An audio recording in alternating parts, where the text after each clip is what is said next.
नमो भगवते वासुदेवाय।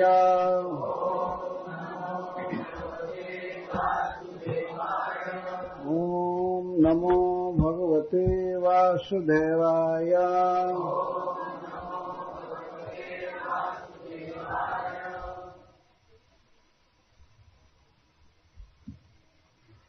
श्लोक 19 से प्रारंभ करेंगे।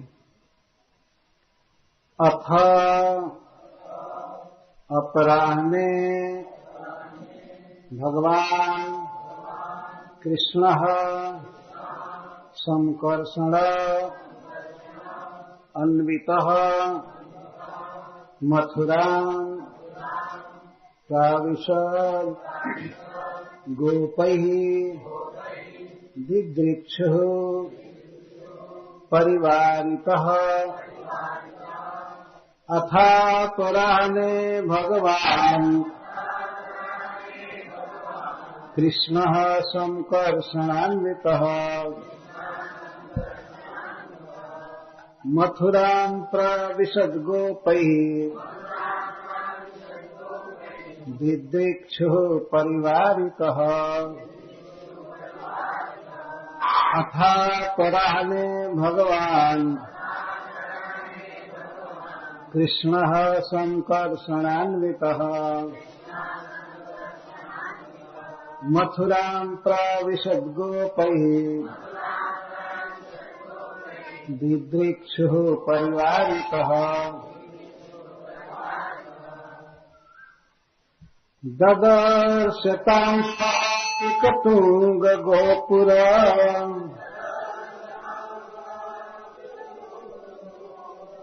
श्री मथुरा जी का वर्णन हो रहा है, इसलिए श्लोक का बहुत महत्व है। ददर्श तां स्फाटिकतुङ्गगोपुरम् द्वारां बृहद्हेमकपाटतोरणाम् ताम्रारकोष्ठां परिखदुरासदाम्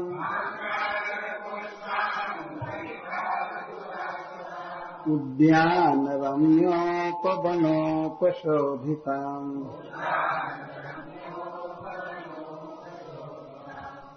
ये प्रिंट गलत है, मुख्य लाइन है उसको शुरू से चलना चाहिए, उल्टा कर दिए। सौवर्ण श्रृंगातकहर्म्य निष्कुटैः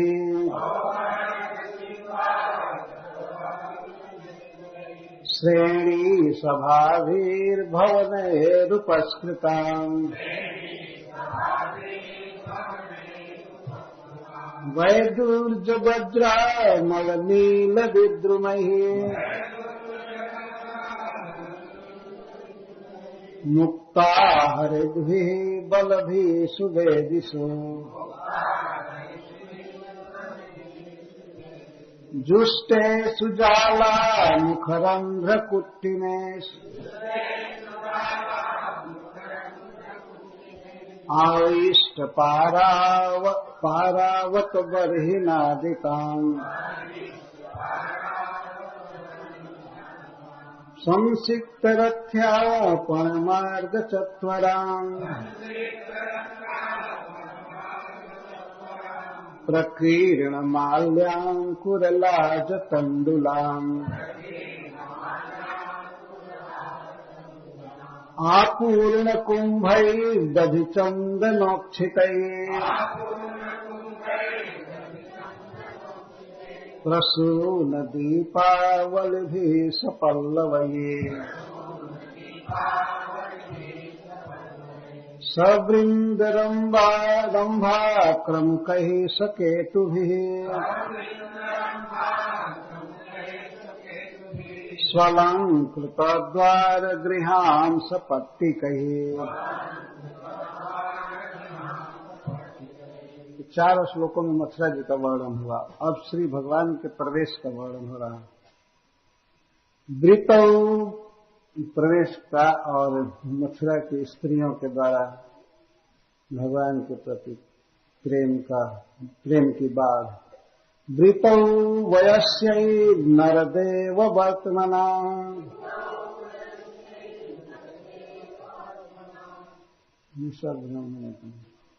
तांसं प्रविष्टौ वसुदेव नंदनौ वृतौ वयस्यैर्नरदेव वर्त्मना द्रष्टुं समीयुः त्वरितः पुरस्त्रियो हर्म्याणि चैवारुरुर्निपोत्सुकः काश्चिद्विपर्य धृतवस्त्रभूषणा विस्मृत्य चैकं जुगले स्वथा परः कृतैकपत्र श्रवणैकनूपुरा नाङ्क्त्वा द्वितीयं तपराश्च लोचनम् अश्नन्ते एकास्तदपाश्च सोत्सवा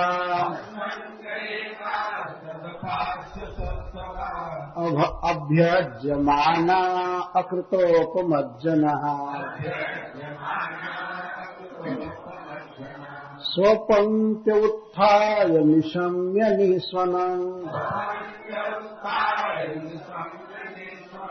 प्रपाययन्तोर्भमपोह्यमातरः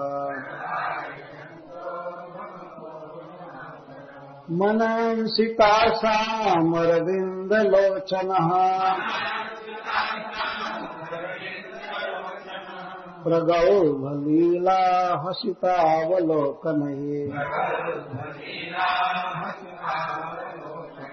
जहारमत्त दुर्गेन्द्र विक्रमो दृशां ददत् श्रीरमणात्मनोत्सवम् दृष्ट्वा मुहुःसुतमनोद्रुतचेतसस्तम्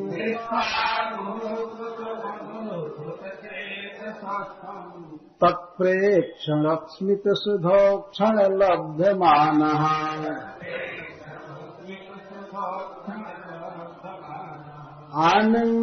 आनन्दमूर्तिमुपगुह्य दृशात्मलब्धम् हृष्यात्वचो जहुरनन्तमरिन्दमाभिम्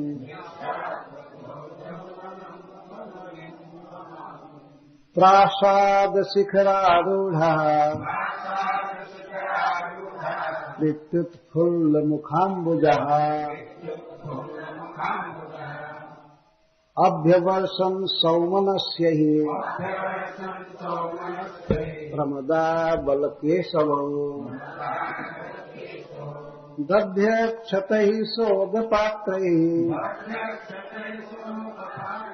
सद्गन्धरभ्युपायनैः तावानर्चुः प्रमुदितः तत्र तत्र द्विजातयः ऊचुः पौरा अहो गोप्यः तपः किमचरन्मः या ह्येतावनुपश्यन्ति नरलोकमहोत्सवम्।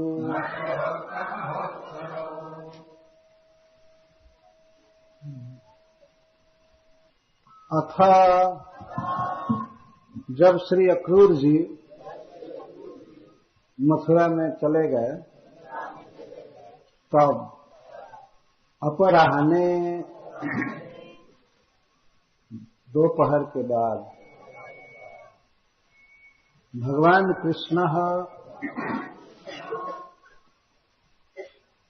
भगवान कृष्ण संकर्षणान्वितः श्री बलराम जी के साथ क्यों रखे, किसका है? तो बार बार मना किया जा रहा है ना।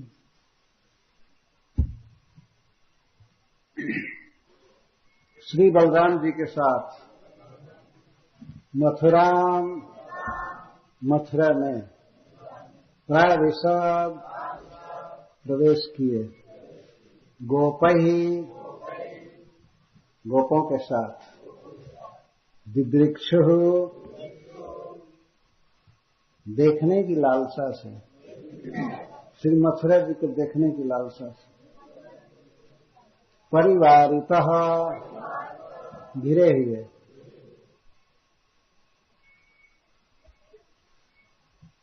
तो श्री सुखदेव गोस्वामी अब वर्णन कर रहे हैं भगवान श्री कृष्ण किस प्रकार श्री मथुरा जी में प्रवेश कर रहे हैं। मथुरा जी से जाने की लीला भी श्री सुखदेव गोस्वामी बड़े ही प्रेम से कहे।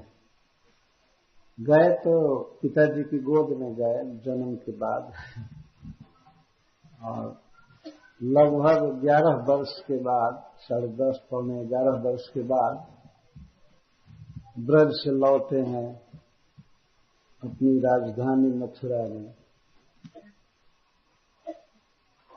इसका वर्णन अथ शब्द मंगल के लिए भी प्रयुक्त होता है। अथ का अर्थ बहुत मंगल में प्रसंग है कि श्री भगवान मथुरा जी में प्रवेश कर रहे हैं।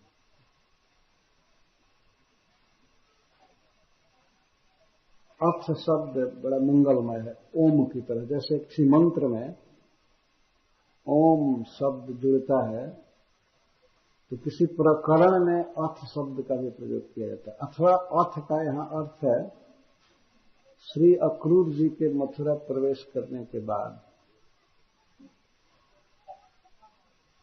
भगवान श्री कृष्ण बलराम जी के साथ गोपों से घिरे हुए मथुरा में प्रवेश कर रहे हैं। यहां से हम देखते हैं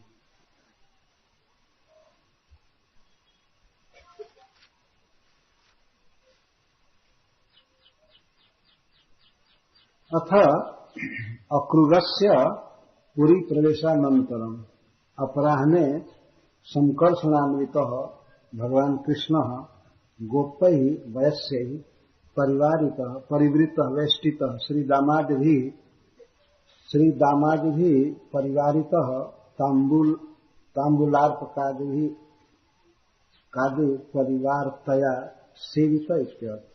यद्वा परितः वारितः परम स्निग्धेन श्री बलदेवेन पूर्वं श्री बलवेन्द्रेणैव वा विविध संकया आवरण रूपेण वेष्टनम कारितम्।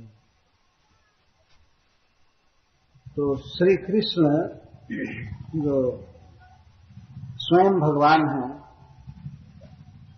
परम सुंदर और सबके आकर्षण के विषय श्री कृष्ण बलराम जी के साथ मथुरा में प्रवेश कर रहे हैं। तो श्री बलराम जी तो शुरू से साथ ही हैं, तो यहां पर फिर यह कहने की क्या आवश्यकता थी कि श्री बलराम जी के साथ। इसका अर्थ है कि श्री मथुरा में आने पर श्री बलराम जी अब कृष्ण के बिल्कुल निकट हो गए, साथ बिल्कुल चलने लगे। उस समय भी साथी थे, रथ पर थे, साथ में अक्रूर जी को दर्शन दिए बलराम जी के साथ, और मथुरा आए भी साथ में। पर पुनः श्री सुखदेव गोस्वामी कहते हैं साथ में प्रवेश कर रहे थे। श्री अक्रूर जी को श्री भगवान ने भेज दिया और अब सबके साथ हो लिए। संकर्षेण अन्वित और गोप ही परिवारित, गोपों के द्वारा घिरे हुए श्री कृष्ण प्रवेश किए। परिवारित का अर्थ है कि श्री दामा आदि भक्तजन सखागण श्री कृष्ण को कोई कोई पान देते थे खाने के लिए, बीच बीच में कुछ खिलाते रहते थे, कई प्रकार से सेवा करते हुए चल रहे थे। अथवा परिवारितः का एक अर्थ है परितः वारितः। वारण मतलब निवारण।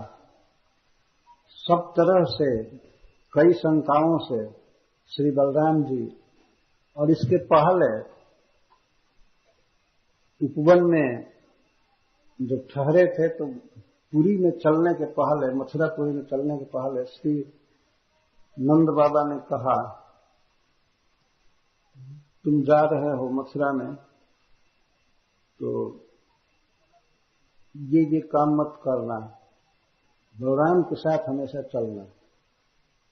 परिनिवारण किए, वारण, रिस्ट्रिक्शन इसको कहेंगे। श्री बल्वेंद्र, श्री नंद बाबा बड़े स्नेह से मना किए कुछ काम के लिए। ऐसे ही जैसे ब्रज में किसी के घर में चले जाते थे माखन चुराते थे, ऐसे किसी घर में मत जाना, रोड पर सीधे चलना, रोड पर तो ये सब निवारण किए। हमेशा श्री बलराम के साथ रहना, अकेले मत जाना। और इसके बाद श्री बलराम जी मना किए, चलने लगे। तो नंद बाबा के द्वारा इनको शक्ति मिली, बलराम जी को, ये भी कंट्रोल किए कृष्ण को। सबके साथ चलना है और ब्रज जैसे यहाँ नहीं देखना है, सब तरफ थोड़ा सभ्य बन करके चलो। नगर में प्रवेश कर रहे हैं, ब्रज में तो चलते हैं तो कहीं भी देखते हैं, किसी पर भी कोई रोक टोक नहीं है, लेकिन यहाँ पारिवारिक है, यहाँ रिस्ट्रिक्शन हुआ है, ऐसे ऐसे चलना है, ढंग से चलना है। कोई ये न कहे कि गांव का एक बेवकूफ आया है लोग। तो ये सब निवारण था। इस तरह से श्री कृष्ण चले। तो श्री सुखदेव गोस्वामी श्री कृष्ण की देखी हुई मथुरापुरी का वर्णन कर रहे हैं। श्री कृष्ण जैसे जैसे देख रहे हैं मथुरा जी को, वैसे वैसे श्री सुखदेव गोस्वामी वर्णन करते हैं। जैसे जैसे दृष्टि जा रही है श्री कृष्ण की। और एक विशेषण दिए भगवान कृष्ण का कि दिदृक्षु, देखने के अभिलाषी श्री कृष्ण प्रवेश किए मथुरा में।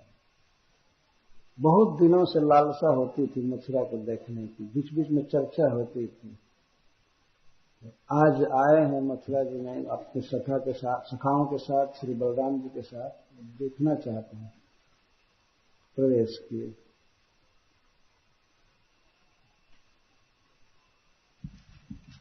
जैसे जैसे श्री कृष्ण देख रहे हैं वैसे वैसे वर्णन करते हैं।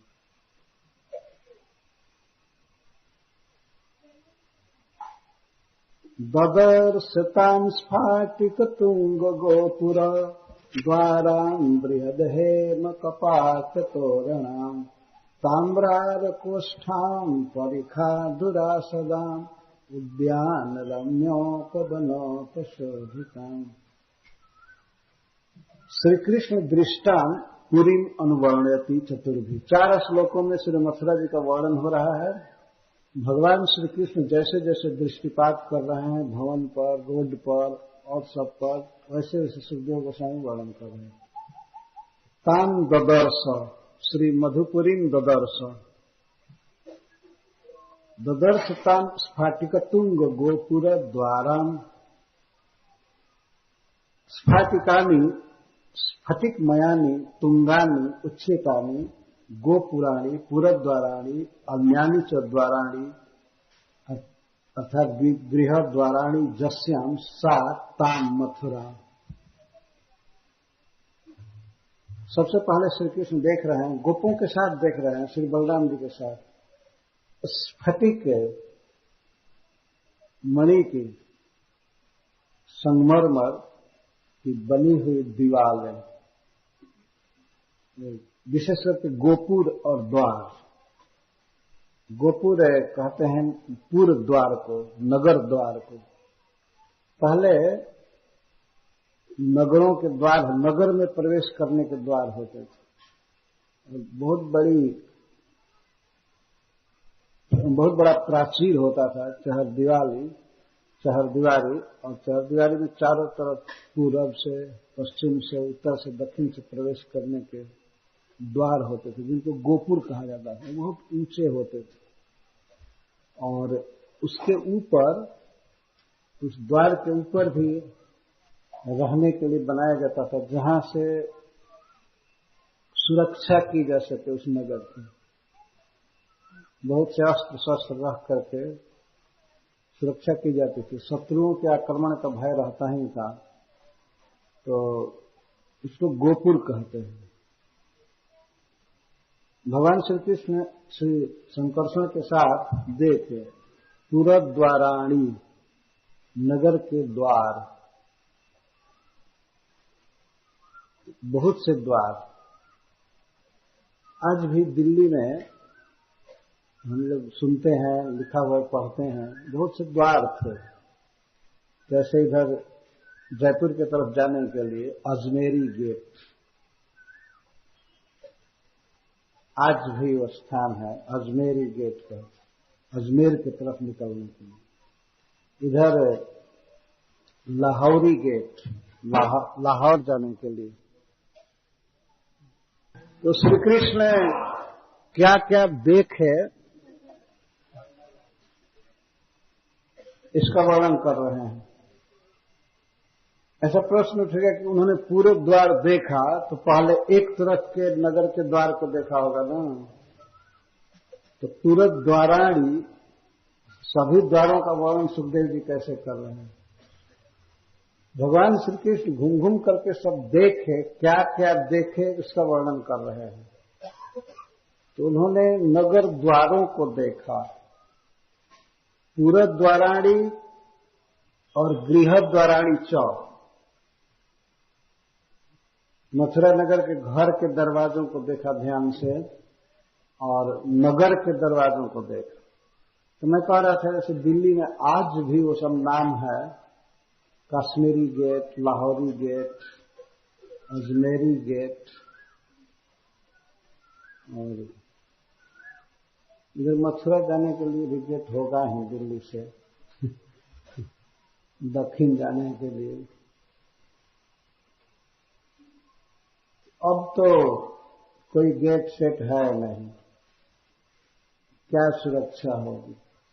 अरे सुरक्षा क्या होगी, जब संसद पर आक्रमण होता है तो सुरक्षा क्या होगी। इतना असुरक्षित सारा जीवन है, अनुभवहीन लोगों का ये सब तमाशा है वास्तव में। पहले नगरों की रचनाएं होती थी, कोई शत्रु के लिए प्रवेश करना कठिन था। प्राचीर के बाहर खाई बनाई जाती थी जिसमें जल भरा रहता था, उसको लांघना बड़ा कठिन था। उसको लांघे तो गेट से पार करना पड़ता। श्री मधुपुरी इस तरह बहुत से नगर द्वार से युक्त थी, उसको भगवान ने देखा और उसको श्री सुखदेव को सामने कहते उत्तुंग गोपुर द्वाराणी, ऊंचे ऊंचे गोपुर, ऊंचे ऊंचे फाटक गेट देखा, और गृह द्वाराणी चौक, और विविध घरों के द्वार देखे। तो द्वार बने हुए थे स्फटिक मणि के। स्फटिक मणि का अर्थ केवल आजकल का एक पत्थर मार्बल ही नहीं होता है, स्पेशल स्फटिक मणि। उसको स्फटिक इसलिए कहते हैं कि उसमें से साफ, उसमें मनुष्य अपना प्रतिबिंब देख सकता है स्पष्ट, उज्ज्वल। और बृहद हेम कपाट तोरणान, और मथुरा जी में सोने के कपाट और तोरण लगे हुए, बृहद हेम कपाट तोरण, बड़े बड़े कपाट लगे हुए थे और कपाट सोने से जड़े हुए थे। जहां घर के द्वार में, नगर के द्वार में सोना लगा हुआ है, बृहद वो भी कपाट। गोपुर कपाट तो बृहद होंगे ही, और घर के कपाट और तोरण, तोरण मतलब चौखट,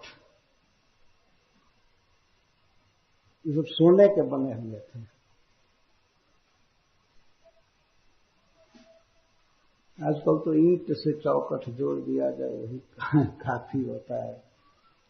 अब तो लकड़ी भी खत्म हो गया, अब आयरन रह गया, और आयरन को भी 1.5 दुगना महंगा कर दिया गया। लोहा भी काफी महंगा है। तो भगवान ने देखा सब। भगवान श्री कृष्ण के नजरों से देखी हुई श्री मथुरा जी का वर्णन किया जा रहा है। घर का वर्णन किया गया, गृह द्वार का, नगर द्वार का, और कपाट का, तोरण का। तोरण चौखट को, और चौखट के ऊपर दरवाजे की तरफ से निकला होता है, उसको तोरण कहते हैं। तो सबके विषय में श्रील सुखदेव गोस्वामी कहते हैं, बृहद हेम कपाट तोरणा।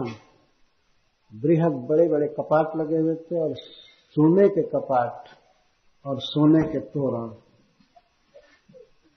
बृहंती हेममयानी कपाटानी तोरणानी च जस्यम ताम ताम्रार कोष्ठाम। और जहां तहां कोष्ठ बने हुए थे। कोष्ठ का अर्थ होता है कोठा या कोठिली, कोठिला। कोठा बने हुए थे, और कोठिला जानते हैं, अन्न रखने के लिए बनता है। तो ताम्र के और आर के, आर मतलब पीतल और ताम्र मतलब तांबा, तांबे के शब्द। कोठा बना हुआ था तो तांबा से और पीतल से, और पीतल और तांबे के बड़े बड़े कोठिला बने हुए थे। कोष्ठ क्या रखने के लिए? उसमें गेहूं, चना, चावल आदि रखने के लिए। पहले के लोग घर में इस तरह से अन्न रखते थे। ऐसा नहीं कि 2.5 किलो भी जरूरत पड़ी तो बाजार से जाकर खरीद लाओ, और बाजार वाले दाम बढ़ाते जा रहे हैं। पता नहीं ये मूल्य कहाँ रुकेगा। मनुष्य के जीवन की आवश्यकताएं इतनी महंगी होते जा रही। घर में अन्न का संचय था। इस्कान के एक भक्त एक बार गए थे हमारे घर, तो देखे घरों में अन्न की ढेरी जहां तहां रखी थी। तो वो बड़े चकित हो गए, और उन्होंने लिखा था कि मैं गया उस घर में तो अनाज की बहुत ढेरियां रखी हुई थी, धान की, चावल की, गेहूं की, चने की। वो लिखे, अपनी डायरी में लिखे। कई बार चर्चा करते थे। जयप्रता का महाराज उनको भेजे थे,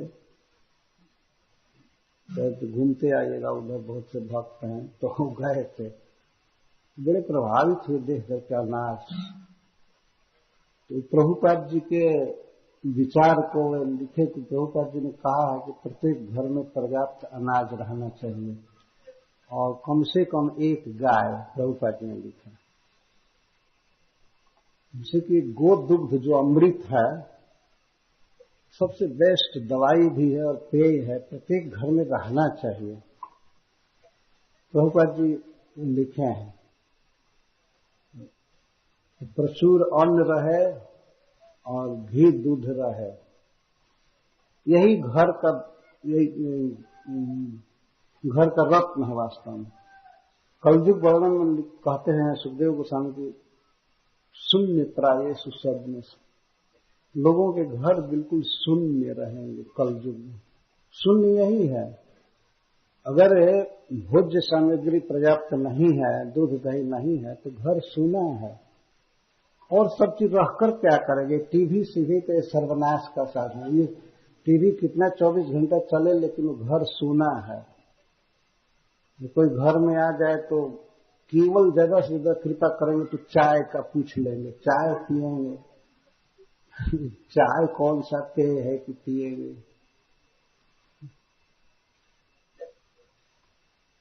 तो देखिए, भगवान देख रहे हैं श्री मथुरा जी में कि घरों में बड़े बड़े कोष्ठ हैं। और कोष्ठ कैसे? तांबा और पीतल के बने हुए। धान्यागाराणी सिद्ध स्वामी जी लिखते हैं, धान्य के आगार, अन्न के आगार जहां रखने के लिए, इसको भगवान देख रहे हैं।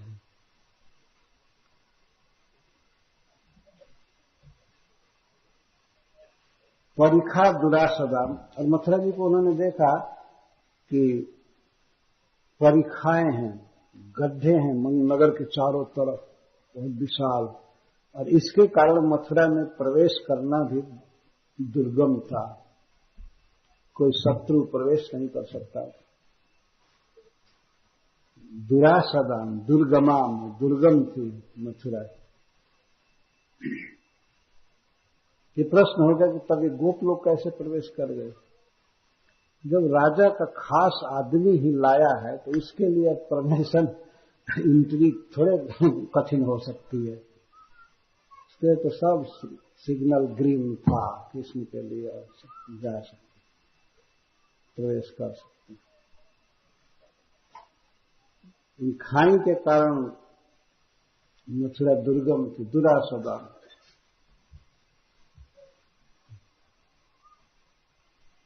उद्यान रम्योप वनोप शोभिता, और मथुरा जी में कोई कोई निकट, कोई भीतर भी बहुत से उपवन थे। उपवन कहते हैं मनुष्यों के लगाए हुए प्लांटेशन, बहुत कलात्मक ढंग से प्लान से मथुरा के चारों तरफ उपवन लगाए गए थे,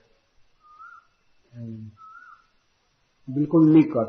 उपवन कहते हैं, उप माने निकट, जो निकट का वन हो और मनुष्यों के द्वारा लगाया हुआ हो तो उसको उपवन कहते हैं।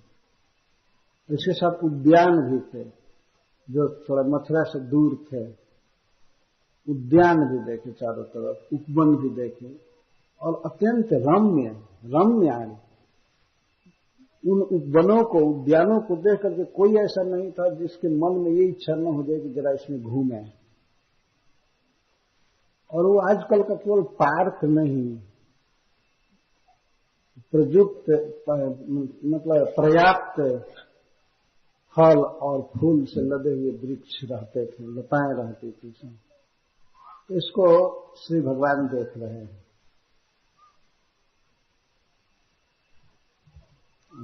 सौवर्ण श्रृंगा तपहर्म निष्कुट श्रेणी सभाभिर्भवन रूपस्कृता वैदुर्ज वज्रा मलनील विद्रुमयी मुक्ता हरद्भिष बलभीषु देविषु।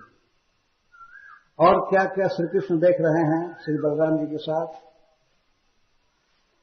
सौवर्णा सुवर्णमया श्रृंगाटका चतुष्पथा।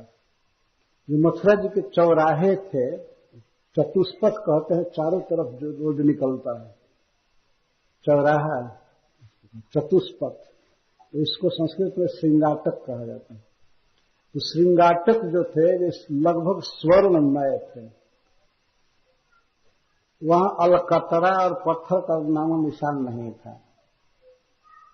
चतुष्पथ जो थे वे सोने के बने हैं, स्वर्णमय। कितनी सुंदर होगी मथुरा, चौराहे भी सब सोने के। और इसके साथ हरम्याणी धनिनाम गृहाणी च, ये सौवर्ण सबके लिए लगेगा। सौवर्ण श्रृंगाटका, सौवर्ण हरम्याणी।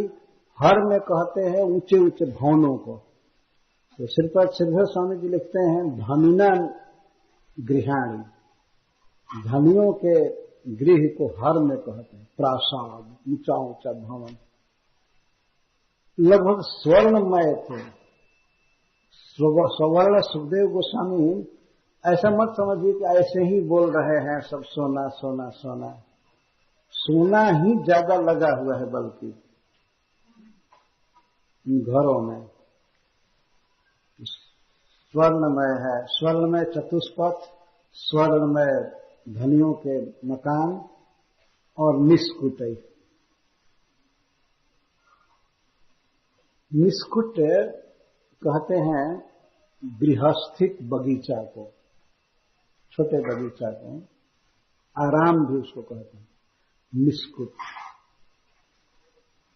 जैसे ये श्री राधा रानी की वंदना में एक निष्कुट शब्द आता है ना,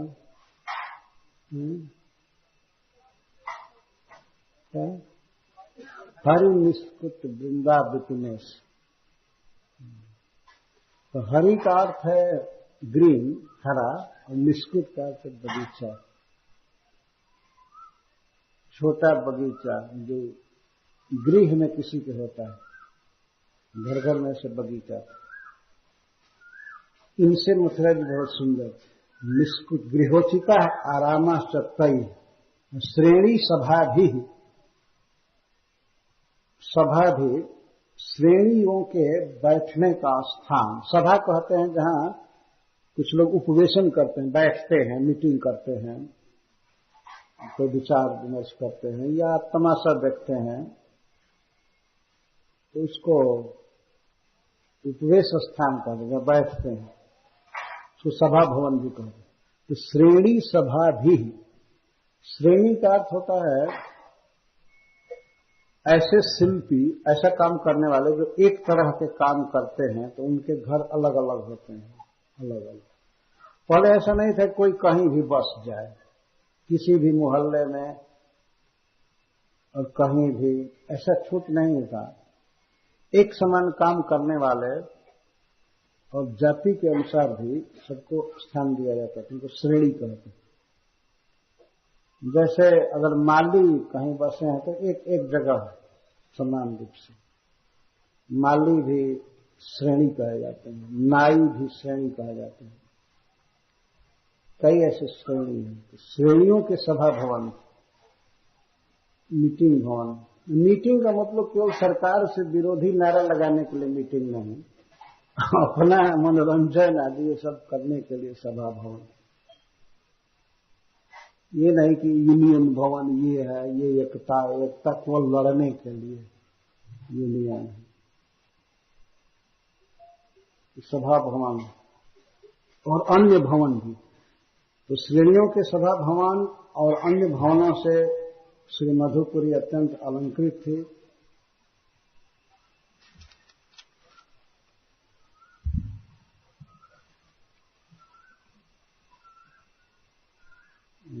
उपस्कृताम, इन भवनों से अलंकृत थे। वैदुर्ज वज्र मलनील विद्रुमयी, वैदुर्ज एक मणि होता है जो काला भी पीला भी अनेक वर्णों से युक्त होता है, वैदुर्ज।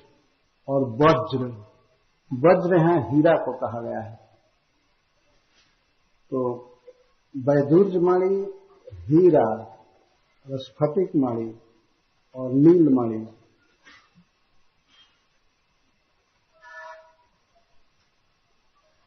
इन सब से मथुरा अलंकृत थे। और मुक्ता हरित भी मोतियों से और मरकत मणि से, हरि भी माना हरे वर्ण की मणि से अलंकृत थी। जुष्टेषु जथा जथम संयुक्तेषु, ये सब मणियां लगाए गए थे भवनों में जहां तहां, तो जथा जथ समझ लेना चाहिए। एक ही वस्तु में कई मणियां लगी हुई थी, विशेषकर भवनों में। और बलभीसु गृह पुरोभागस्थ वक्र दारू छादन आदेश, छादन आदेश। घर के आगे, भगवान ने भी देखा घर के आगे बाहर द्वार पर लकड़ी का छज्जा बना हुआ है, धूप को रोकने के लिए और पानी का निवारण करने के लिए। और ऐसा नहीं कि घर से निकल लिए और बस भीगना चालू हो जाएगी। घर के बाहर भी छाया रहती थी।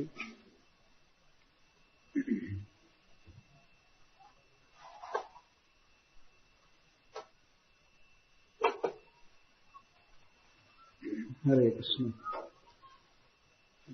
बलभीसु उसको कहते हैं, मूल घर के बाहर, घर के सामने, जिसको आजकल बरामदा कह सकते हैं, लकड़ी का बना हुआ रहता है। आजकल तो सब प्लास्टिक का बना हुआ रहता है, तो इसको बलभीसु कहते हैं। और वेदिसु तो उन छज्जों पर, वेदियों पर, वेदी कहते हैं घर के भीतर और घर के बाहर बरामदे में जो वेदी बनती है, उसको दीवार को भी सुरक्षित रखने के लिए, नीचे वेदी और ऊपर बल्लभी, इन भवनों के ऊपर, छज्जों के ऊपर और वेदियों पर आविष्ट बैठते थे। आविष्ट का बैठते थे कौन कौन? पारावत और बरही। ये उपलक्षण है, और भी अनेक प्रकार के पक्षी बैठते थे। पारावत कबूतर को कहते हैं ना, कबूतर। पारावत और बरही नागुताम, वो गुनगुन करते रहते थे। कबूतर और मोर बोलते रहते थे और अन्य कोयल आदि पक्षी भी। तो इससे मथुरा जी नादिताम, बड़ी ही गुंजारित थी, पक्षी बोलते रहते थे। भगवान ने बोलते हुए भी सुना, देखा मयूरों को और पक्षियों को।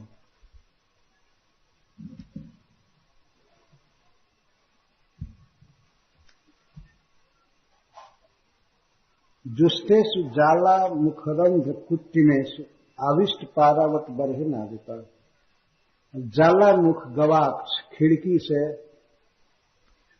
जाला मुख रंध्र कुट्टिमेषु, जाला मुख से युक्त और रंध्र कुट्टिमेषु,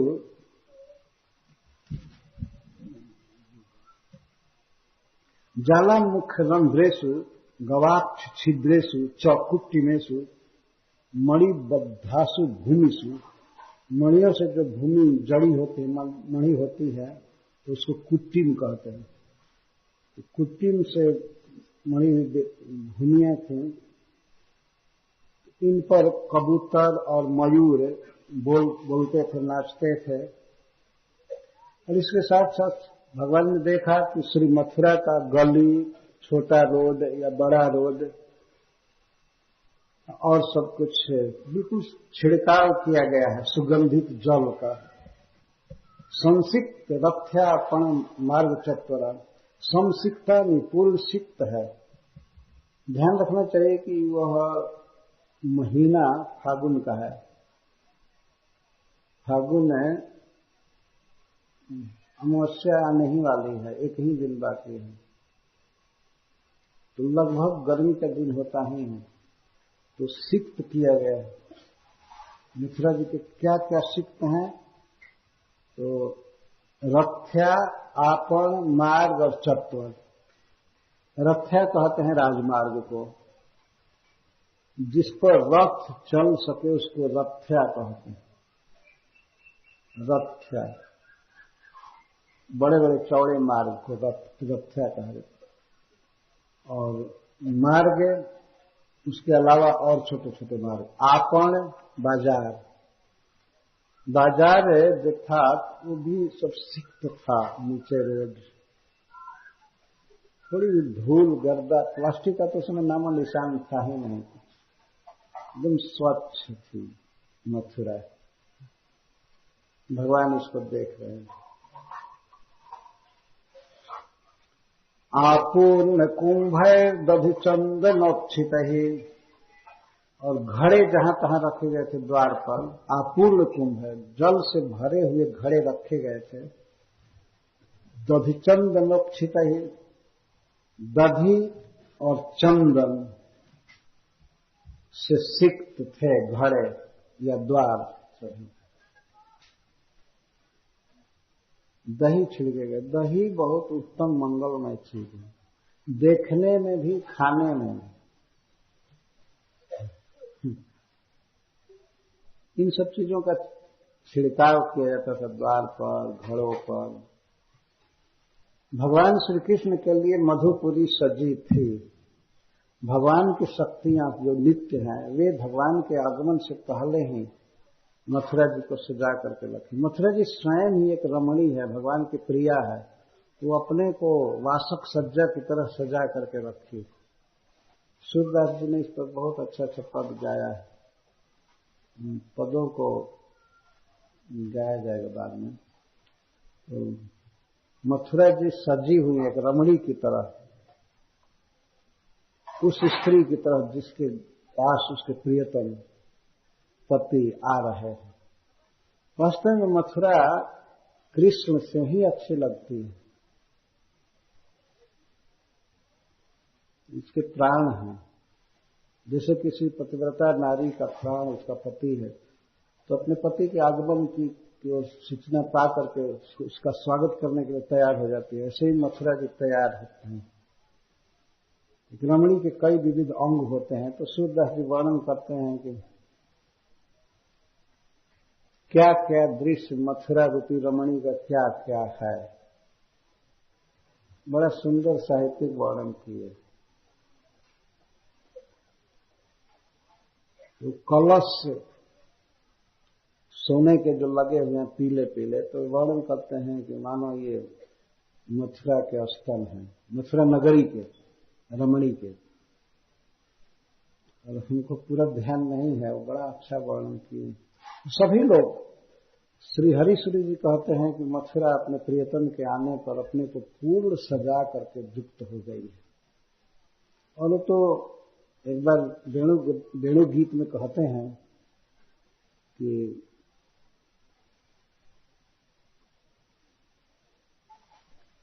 वृंदावनम इदम मन्ये भाल में व धरा स्त्रिय सौभाग्य भूमि श्री कृष्ण तिलको जत्र राजत।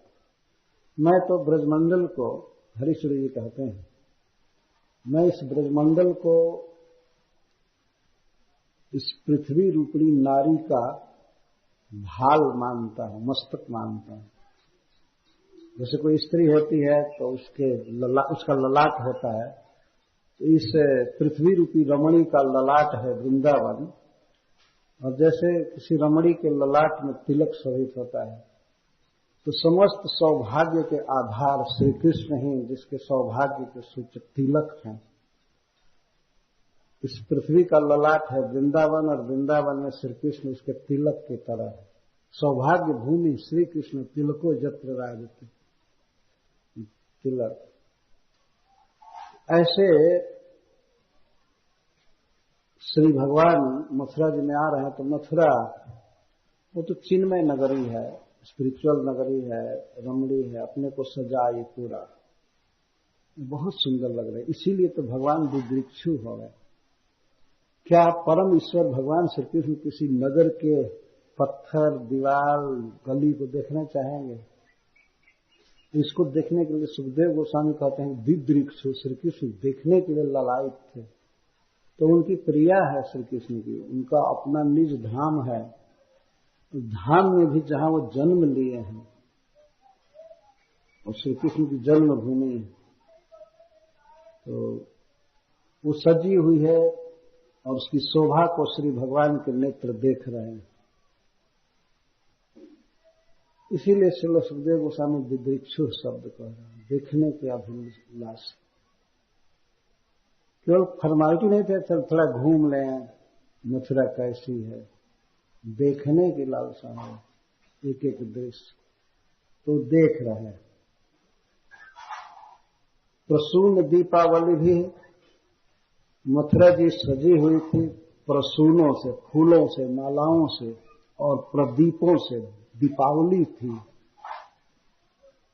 दीपावली का दीप अवली, दीपों की श्रेणियां जिस दिन लगाई जाती हैं, और किसी नगर को सजाया जाता है, घर को सजाया जाता है, जगमग करता है दीप से।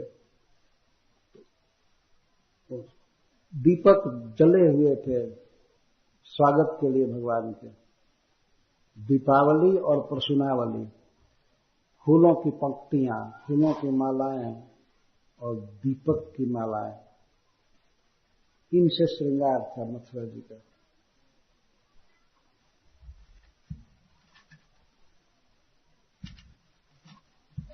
और सब पल्लवई ही स्वृंद रंभा क्रमुक, सब पल्लवई पत्तों से श्रृंगार हुआ था। वृक्षों के नए नए कोमल पत्तों से, आम्र के पत्ते से या अशोक के पत्ते से श्रृंगार था सब जगह। महीन रस्सी में बांध बांध करके पत्ते लटकाए गए। ये मंगल का चिन्ह है, सब जगह मथुरा सजाए गए थे। सबृंद रंभा क्रमुक है, सबृंद रंभा क्रमुक है। केले के पेड़ जहां तहां रोपे गए थे, जो फल के साथ थे और फूल के साथ,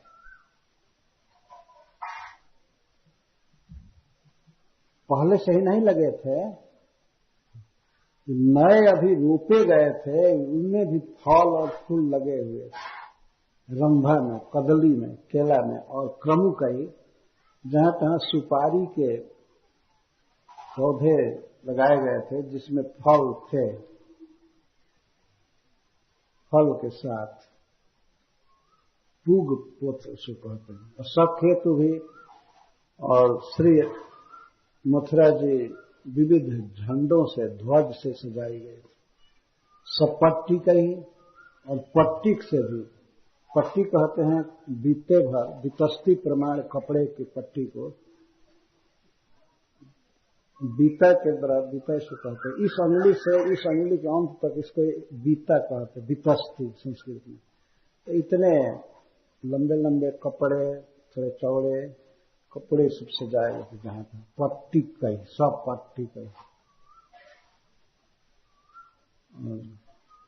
सोलंकृत गृह द्वारा, तो सब जगह घर द्वार आदि का श्रृंगार किया गया था। खास करके द्वार के बाहर तो पट्टियां लगाई गई थी, सब तरह से भूषित थी।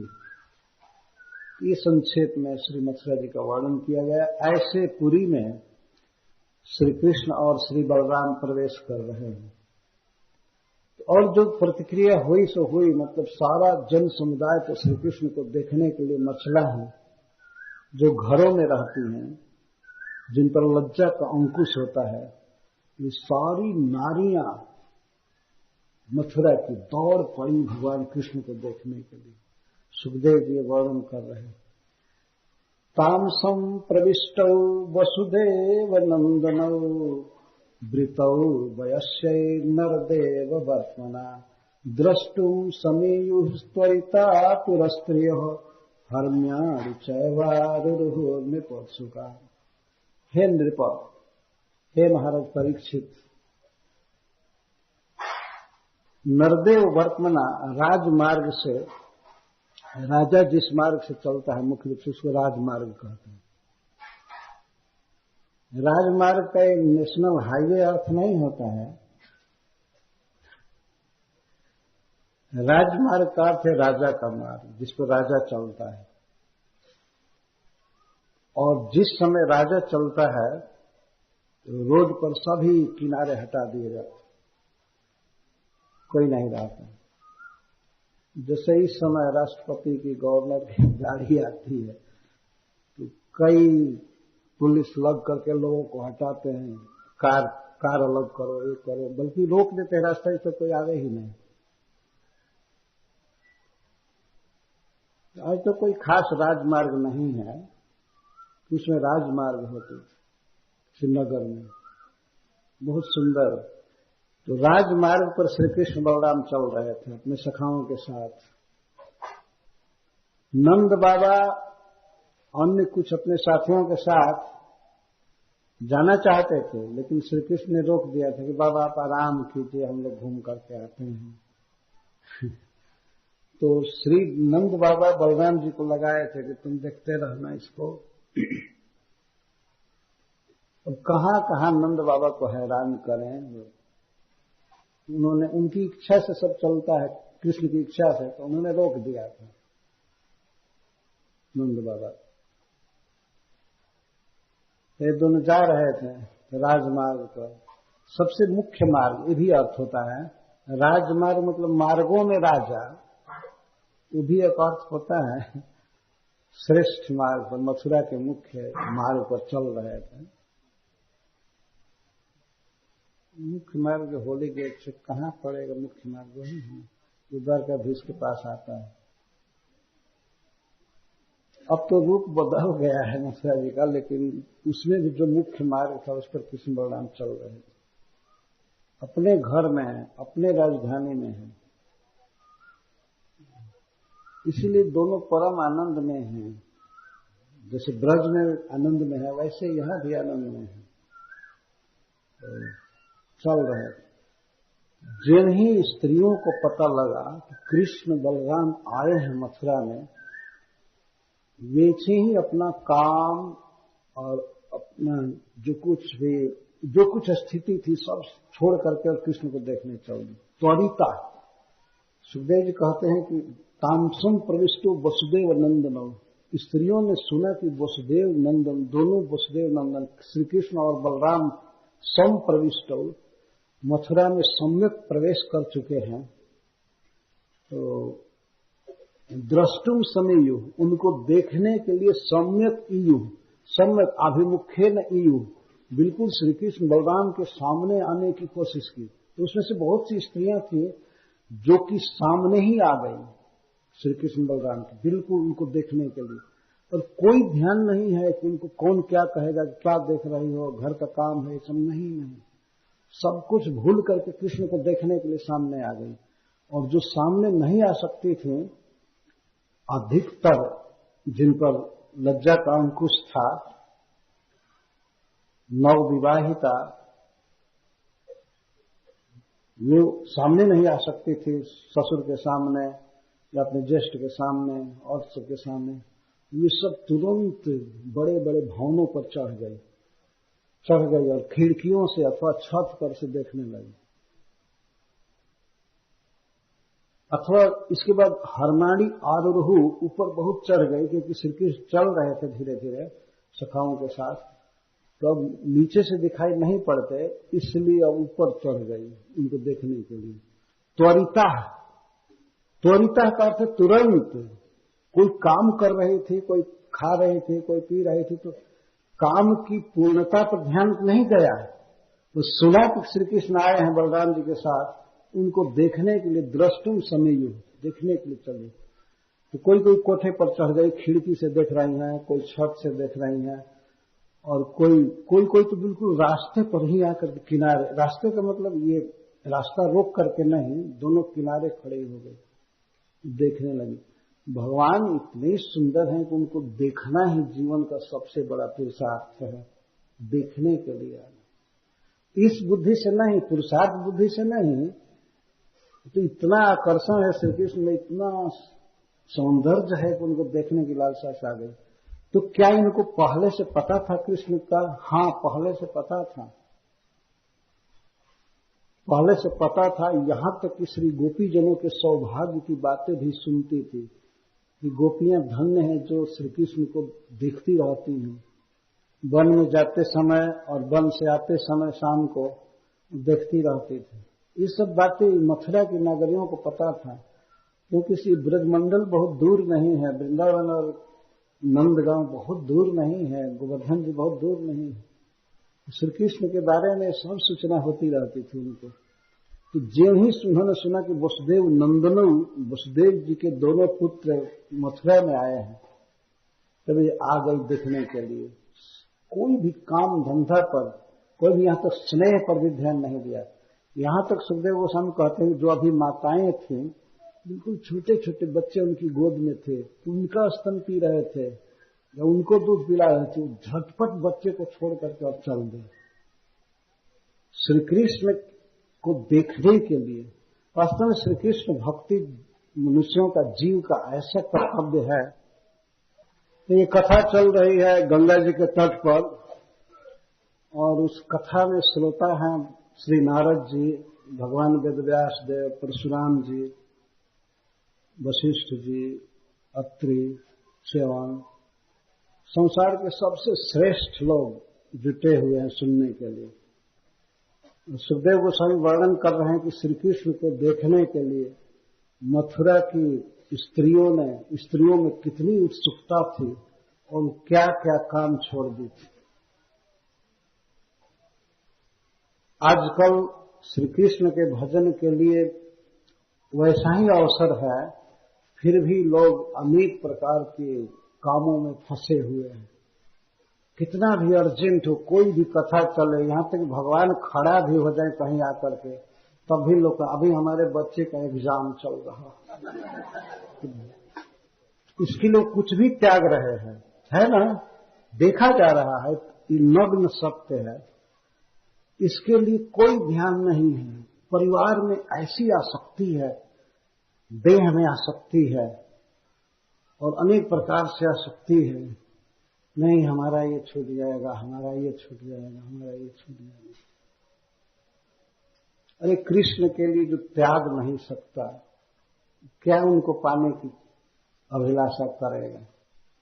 ऐसा नहीं है कि बस ऐसे जीवन जीते रहिए और कृष्ण मिल जाएंगे। उनके लिए बहुत कुछ करना होता है, ऐसे ही नहीं मिलते हैं। देखिए इन मथुरा नागरियों का भाव भगवान की प्रति, उनसे पूर्व से कोई संबंध नहीं है। केवल इतना ही सुने कि परम परम सुंदर पुरुष हैं, और ये भी सुना है कि ये भगवान के अवतार हैं, श्री भगवान मथुरा में आ रहे हैं। आजकल तो भगवान भी कहीं सुना जाए कि आए हैं तो कोई देखने नहीं जाएगा, और भगहीन किसी आदमी को देखने के लिए जाएगा। जो कंडम व्यक्ति को देखने के लिए भीड़ लगती। सिनेमा का कोई अभिनायक आ जाए, अभिनेता आ जाए, उसको देखने के लिए भीड़ जुटती है। ये मनुष्यों के डल बुद्धि का परिचय है। क्या देख करके करेंगे? पहले के लोग ऐसे थे महान, भगवान को देखने के लिए इतनी भीड़ उमड़ती। तो मथुरा के नागरियों ने जब सुना कि वसुदेव पुत्र आए हैं, उस समय यही उनको ज्ञान था कि ये वसुदेव जी के पुत्र हैं। अथवा वसुनाम प्रबलो द्रोण, वसुओं में श्रेष्ठ वसु हैं नंद बाबा। जब उन्होंने सुना कि नंद बाबा के दोनों पुत्र आए हैं, वसुदेव के दोनों पुत्र आए हैं, तो उनको देखने के लिए त्वरिता समीयु, तुरंत आ गई। त्वरिता, त्वरा से जो दौड़ करके सारा काम धंधा छोड़ करके आ गई। और हरम्याणी च आरुरुहु, ऊंचे ऊंचे भवनों पर चढ़ गई। कैसे वो चढ़ रही होंगी, उसमें लिफ्ट नहीं था, इतना जल्दी जल्दी जल्दी जल्दी ऊपर जा रही होंगी, खिड़की से देखने या भवन के ऊपर, उस पर चढ़ गई। हे नृप उत्सुका, उनमें परम औत्सुक्य था, बहुत उत्सुक थी भगवान को देखने के लिए, श्री कृष्ण को देखने के लिए। इस सब जगह प्रचार था कि ऐसा सुंदर पुरुष अब तो कोई नहीं हुआ जैसे श्री कृष्ण है। अद्भुत तेज है, अद्भुत प्रभाव है। केवल तेज और प्रभाव की ही चर्चा नहीं होती थी, और तरह के पराक्रम की चर्चा होती थी कि ये 7 दिन तक पहाड़ उठा करके रहे। ये वर्णन आगे आएगा। इस मथुरा के लोग जानते थे। 2 बार दावानल पान किए, अघासुर का वध किए, कालिए का दमन किए, यह लीला किए, वह लीला किए, और परम सुंदर हैं, परम मधुर वेणु बजाते हैं। तो उनको सुना था, और इसमें कि यहाँ आए हैं, इतना सुन करके उनको कैसे धैर्य रह सकता था कि वे किसी काम में है तो काम पूरा करने की सोचे। सुना कि वे आए हैं, नंदगांव से यहाँ आए हैं, बस दौड़ पड़ी देखने के लिए। इसीलिए सुखदेव गोस्वामी वर्णन करते हैं, काष्ठी विपर्य धृत वस्त्र भूषण विस्मृत्य चैकम जुगले स्वथा परहा कृतैक पत्र श्रवणैक नूपुरा नाक्त्वा द्वितीयम तपराश्चलोचनम।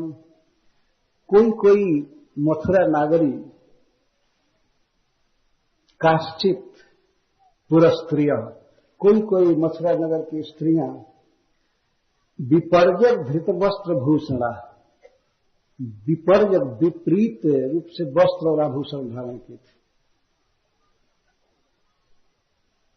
धारण कर रही थी, जो पहन रहे थे वस्त्र और आभूषण धारण कर रहे थे। यह सुनते हैं कि कृष्ण बलराम मथुरा में प्रवेश किए हैं, संप्रविष्ट हो, तो भी जैसे ध्यान नहीं रहा कि वस्त्र को कैसे पहनना है, उल्टा पहन लिया, उल्टा श्रृंगार कर लिया। लेकिन चूंकि वस्त्र के विषय में सुखदेव गोस्वामी कहते हैं कि उसने वस्त्र धारण नहीं किया, ऐसी बात नहीं, ये नहीं बोल रहे हैं। विपर्य धृत वस्त्र भूषणा, वस्त्र पहना लेकिन उल्टा, वस्त्र का छोर जो नीचे रहना चाहिए वो ऊपर पहन लिया, इस तरह से है। या कंचुकी बांध रहे थे कोई कोई तो उसको उल्टा बांध लिया। ये अर्थ है विपर्य धृत वस्त्र भूषण। और श्रृंगार पर ध्यान नहीं था, कृष्ण को देखने की इतनी लालसा हुई कि उसी पर ध्यान था, कहाँ है, किस क्षेत्र में है, कौन गली में है। और इधर निकट आ गए संपुष्ट, हमारे घर के बिल्कुल निकट आ गए हैं, अथवा निकट नहीं भी आए हैं तो उनको दौड़ करके दूसरे के घर में जा करके दूसरे गली में वहां चढ़ करके देखना है। कोई जरूरी नहीं है कि अपने घर के पास ही आएंगे तभी देखना है। तो वे चली गए। तो सुखदेव गोस्वामी जी ध्यान करते हुए कहते हैं कोई कोई मथुरा नागरी उल्टा वस्त्र और आभूषण पहने थे, जैसे वो पहने हैं वैसे अपनी दिव्य दृष्टि से सुखदेव गोस्वामी देखकर वर्णन कर रहे हैं। काश्चित विपर्य धृत वस्त्र भूषण है। कोई कोई पुरस्त्रिय विपर्य विपरीतम जथा से तथा धृतानी वस्त्राणी भूषणानी च जाभिता समीयु, उल्टे पलटे वस्त्र और आभूषण पहन करके आई देखने के लिए। अथ अपराच, और कोई कोई मथुरा नगर की नारियां अपराश्च जुगलेशु अपि एकम विस्मृत च, जो दो जोड़ा होता है गहना, जैसे कान में कुंडल, इस कान में भी इस कान में भी कर्णाभूषण, इसको जुगल कहते हैं। या हाथ में कंकड़ धारण चूड़ी धारण करना, तो इसमें भी धारण करते हैं तो इसमें भी धारण करते हैं, है ना, तो इसको जुगल कहते हैं। या पैर में नुपुर धारण करना है, दाएं पैर में बाएं पैर में दोनों में धारण करना है।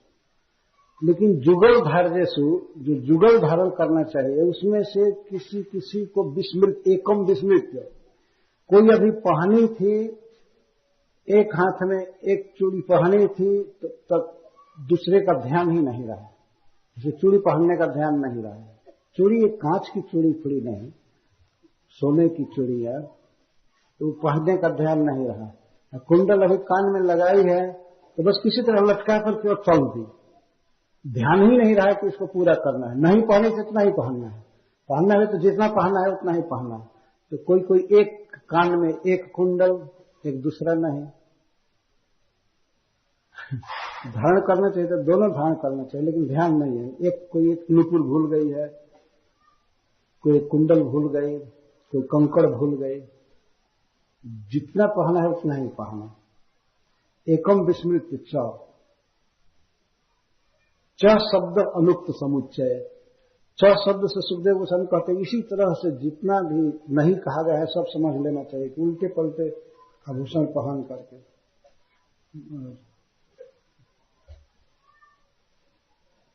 अन्यश्च कृतैक पत्र श्रवणैक नूपुरा, कृतम निहितम एकम एवं पत्रम तातंकम जयस्ते श्रवणे, किसी किसी एक कान में एक ही कुंडल है और में सूत्र दोनों कान में केवल एक कुंडल है, एक कान में, और चरण में एक नूपुर है और कंकड़ एक है। इसके द्वारा समझ लेना चाहिए। थोड़ा सा संक्षेप में श्रील सुखदेव गोस्वामी हिंट दे रहे हैं। इसका अर्थ है कि चित्त आभूषण पर नहीं रहा, आभूषण का बिल्कुल ध्यान नहीं रहा, सिर्फ उसको देखने की लालसा उफान मार गई। अच्छा, ये तो वस्त्र आभूषण की बात है। जो जीवन में परम आवश्यक कार्य है भोजन करना, तो कोई गोपी कोई मथुरा स्त्री भोजन कर रही थी, भोजन पर बैठी, सुनते हैं कि कृष्ण बलराम आए हैं, भोजन का ध्यान नहीं रहा, खाना छोड़ भोजन छोड़ दिया, यहां तक कि मुंह धोने का भी ध्यान नहीं रहा, जूठे मुंह चल दी, हाथ भी नहीं धोया। इतना ध्यान रहे तब न कि हाथ धोना चाहिए या कुल्ला करना चाहिए या स्नान करना चाहिए, ध्यान नहीं रहा। हाथ में लगा हुआ है जूठा, मुख में जूठा लगा हुआ है, चलो अस्नंत एका तदपास्य भोजनम, कोई मथुरा नागरी भोजन कर रहे थे तो भोजन का त्याग कर दिया और उच्छिष्ट मुख उच्छिष्ट हाथ चले गए देखने की, ध्यान ही नहीं था कि मेरा हाथ जूठा है, जब चित्त वृत्ति हाथ में रहे और सफाई पर रहे तब ना, तो कृष्ण में आविष्ट है तो देखने के लिए चले गए। तो कोई कोई भोजन कर रहे थे, भोजन छोड़ करके चले गए, और कोई कोई सोत्सरा, कोई कोई मथुरा की स्त्रियां ऐसी थीं, कुमारियां, जिनका विवाहोत्सव चल रहा था, विवाह आदि उत्सव चल रहा था, पति से पानी ग्रहण के लिए बैठी हुई है, फागुन का महीना था भी, वो लगन का दिन था वो, तो चल रहा है, पंडित जी बैठे हैं, सारे स्वजन बैठे हैं, और अब पति के साथ उसको परिक्रमा करनी है अग्नि की, उत्सव में बैठी है। उसने सुना कि श्री कृष्ण आए हैं, और श्री बलराम जी आए, वो आश्रम से उठ करके चली गई, और भी स्त्रियां सब चली गई कृष्ण को देखने के लिए, विवाहोत्सव था। इस प्रकार का आवेश हुआ था भगवान को देखने के लिए। तो जिसका परिणय हो रहा था, विवाह हो रहा था, वह लड़की उठ करके चल गई कृष्ण को देखने के लिए। और ये ऐसा संकोच नहीं था, अगर पूछा जाए कि मैं जाऊं कि नहीं जाऊं, इतना चेतना रहे तब ना, या विवाह की कोई लालसा रह जाए, कृष्ण को देखने की जो लालसा है वह किसी भी चीज में लालसा नहीं रह गई। तो सीधे उठ करके विवाह के आसन से छोड़ देना, और वो उत्सुकता, वो त्वरा, वो जल्दीबाजी देख करके किसी ने रोका भी नहीं, रुकने का सोच ही नहीं सकता था कोई। ये सब लोग तो भागे कृष्ण को देखने के लिए, चाहे पुरुष हो स्त्री हो, लेकिन स्त्रियों का विशेष वर्णन सुखदेव गोस्वामी कर रहे हैं। यदि पुरुष जाए कृष्ण को देखने के लिए कोई प्रतिबंध नहीं है, कुछ नहीं, लेकिन स्त्रियों पर तो, स्त्री को इस तरह से उठ करके जाना पति के सामने या जेठ के सामने, ससुर के सामने, स्वजन के सामने, ये बहुत बड़ी बात है। पर भगवान का ऐसा अद्भुत सौंदर्य है, ऐसा प्रभाव है, किसी को भी वह वश में कर लेते हैं। ऐसा नहीं सोचना कि केवल बांसुरी बजाते थे तभी वश में करते थे ब्रज में। ये कथा द्वारा सुनी है मथुरा की स्त्रियां कथाएं भगवान की, उनके बारे में इतना सुनी कि आए हैं तो बस सब कुछ छोड़ दिया। श्री सनातन गोस्वामी पाद जी कहते हैं, अस्नंते का तदपास्य सोत्सवा, और सोत्सवा एक यदि उत्सवा, विवाह आदि उत्सव चल रहा था, और उसमें विवाह का उत्सव लगभग पूरा हो रहा था, नहीं पूरा नहीं, विवाह के पहले या बीच में कभी भोजन चल रहा था, और भोजन से उठ करके भाग जाना बिना हाथ पांव धोए, उसको भागना नहीं कहेंगे, भागना तो त्वरिता अपने आप आवेश से दौड़ करके चली गई, जैसे किसी को भूत लग गया हो और चला जाए। तो कोई जानबूझ करके नहीं छोड़ता है, तो कोई काम का त्याग करता है तो जानबूझ करके नहीं कि मैं इसको छोड़ रहा हूं, नहीं छोड़ना चाहिए। श्री कृष्ण की बात सुनते ही उनको देखने की जो लालसा उत्पन्न हुई, उस लालसा ने उनके विवेक को बिल्कुल समाप्त कर दिया, तो वे चले गए कृष्ण को देखने के लिए। अभ्यज्यमाना अकृतोपमज्जना, किसी किसी मथुरा नागरिक का अभ्यंग हो रहा था, मालेश्वर उबटन लगा रहे, चाहे सखियों के द्वारा शरीर में उबटन लग रहा था, तेल लगाना, उबटन लगाना, इसको अभ्यंग कहते हैं, अभ्यंग हो रहा था। लेकिन उसे जिन ही सुना कि श्री कृष्ण बलराम आए हैं तो वो तुरंत ही उठ करके उल्टे पलटे वस्त्र पहन करके चले गए। अकृतोपमज्जना, बिना स्नान किए, जबकि एक स्नान परम आवश्यक अंग है। अभी मालिश करे, तेल लगावे और स्नान न करे तो चंडाल माना जाता है, असस्पृश्य होता है वास्तव में, तो छूना भी नहीं चाहिए। तो शास्त्र की एक नीति है कि तेल लगाने के बाद, उपटन लगाने के बाद स्नान करना चाहिए, जैसे साबुन लगाने के बाद स्नान करना चाहिए, नहीं कि साबुन लगाए और चल दिए कोई धोया नहीं, कुछ नहीं तो साबुन नहीं लगाया होता तो अच्छा होता ना। साबुन लगा करके और बिना जल से धोए बिना स्नान किए चल दे, ठीक नहीं। तेल लगा रहे थे, सखियां लगा रही थी या स्वयं लगा रहे थे, तो लेकिन कृष्ण को देखने की लालसा से चल गई। अकृतोपमज्जना, अकृत उपमज्जना, उपमज्जन माने स्नान, अकृत स्नाना, बिना स्नान के चल गई। स्वपन ते उत्थाय, कोई उस समय लेटी थी, सोई थी या गाढ़ निद्रा में सो गए थे, जो भी, परंतु यह निस्वन सुनते ही कृष्ण बलराम के दर्शन के आनंद से लोग इतना बोल रहे थे, निस्वनम, बहुत आवाज उत्पन्न हो रही थी। इसको सुन करके उठी और वो भागी, उठ करके सीधे उठी और वहीं आवाज की तरफ गई। आवाज सुन करके, उस आवाज में भी इतना जागृत है, इतना आकर्षण था। कृष्ण के विषय में लोग बातचीत करने लगे, हल्ला होने लगा, कृष्ण आए हैं, कृष्ण आए हैं, कृष्ण आए हैं। जो गोपियों के बहुत प्रियतम है, जो ब्रज में रहते, इस तरह की आवाजें उठ रही थी। और कुछ लोग तो झांझ ढोलक आदि बजा रहे थे जहां था आनंद से। तो इस निस्वनम, इस सुंदर ध्वनि को सुन करके कोई उठी और देखने के लिए दौड़ी, मतलब छत पर चढ़ गई या सामने आई। प्रपायंतोर भमपोह्य माता, और कोई माता अपने नवजात बच्चे को अपोह्य, त्याग करके चल दी कृष्ण को देखने। छोटे से बच्चे को त्याग करके जाना ये कठोरता है, लेकिन ये कठोर व्यवहार है, इस पर ध्यान रहे तब ना। इस पर ध्यान नहीं था। जिसको संसार पर बहुत ज्यादा ध्यान रहता है, ये संभालना है, ये करना है, वो करना है, तो वो कैसे कृष्ण के पास जाएगा। ये सब भागवत के द्वारा सिखाया जा रहा है।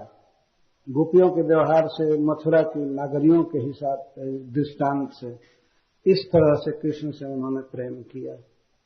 कौन ऐसा धर्म था, कौन ऐसा कर्तव्य था जिसको वो छोड़ नहीं सकती थी।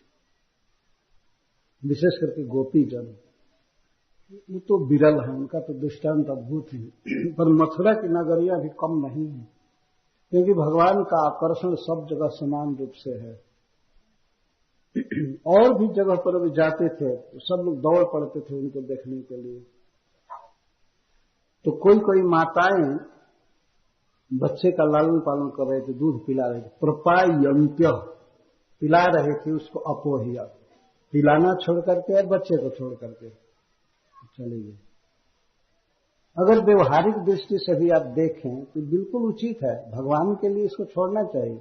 और बच्चे को तो फिर दूध पिलाना ही है, आधा घंटा के लिए छोड़ दिया गया तो मर नहीं जाएगा ना।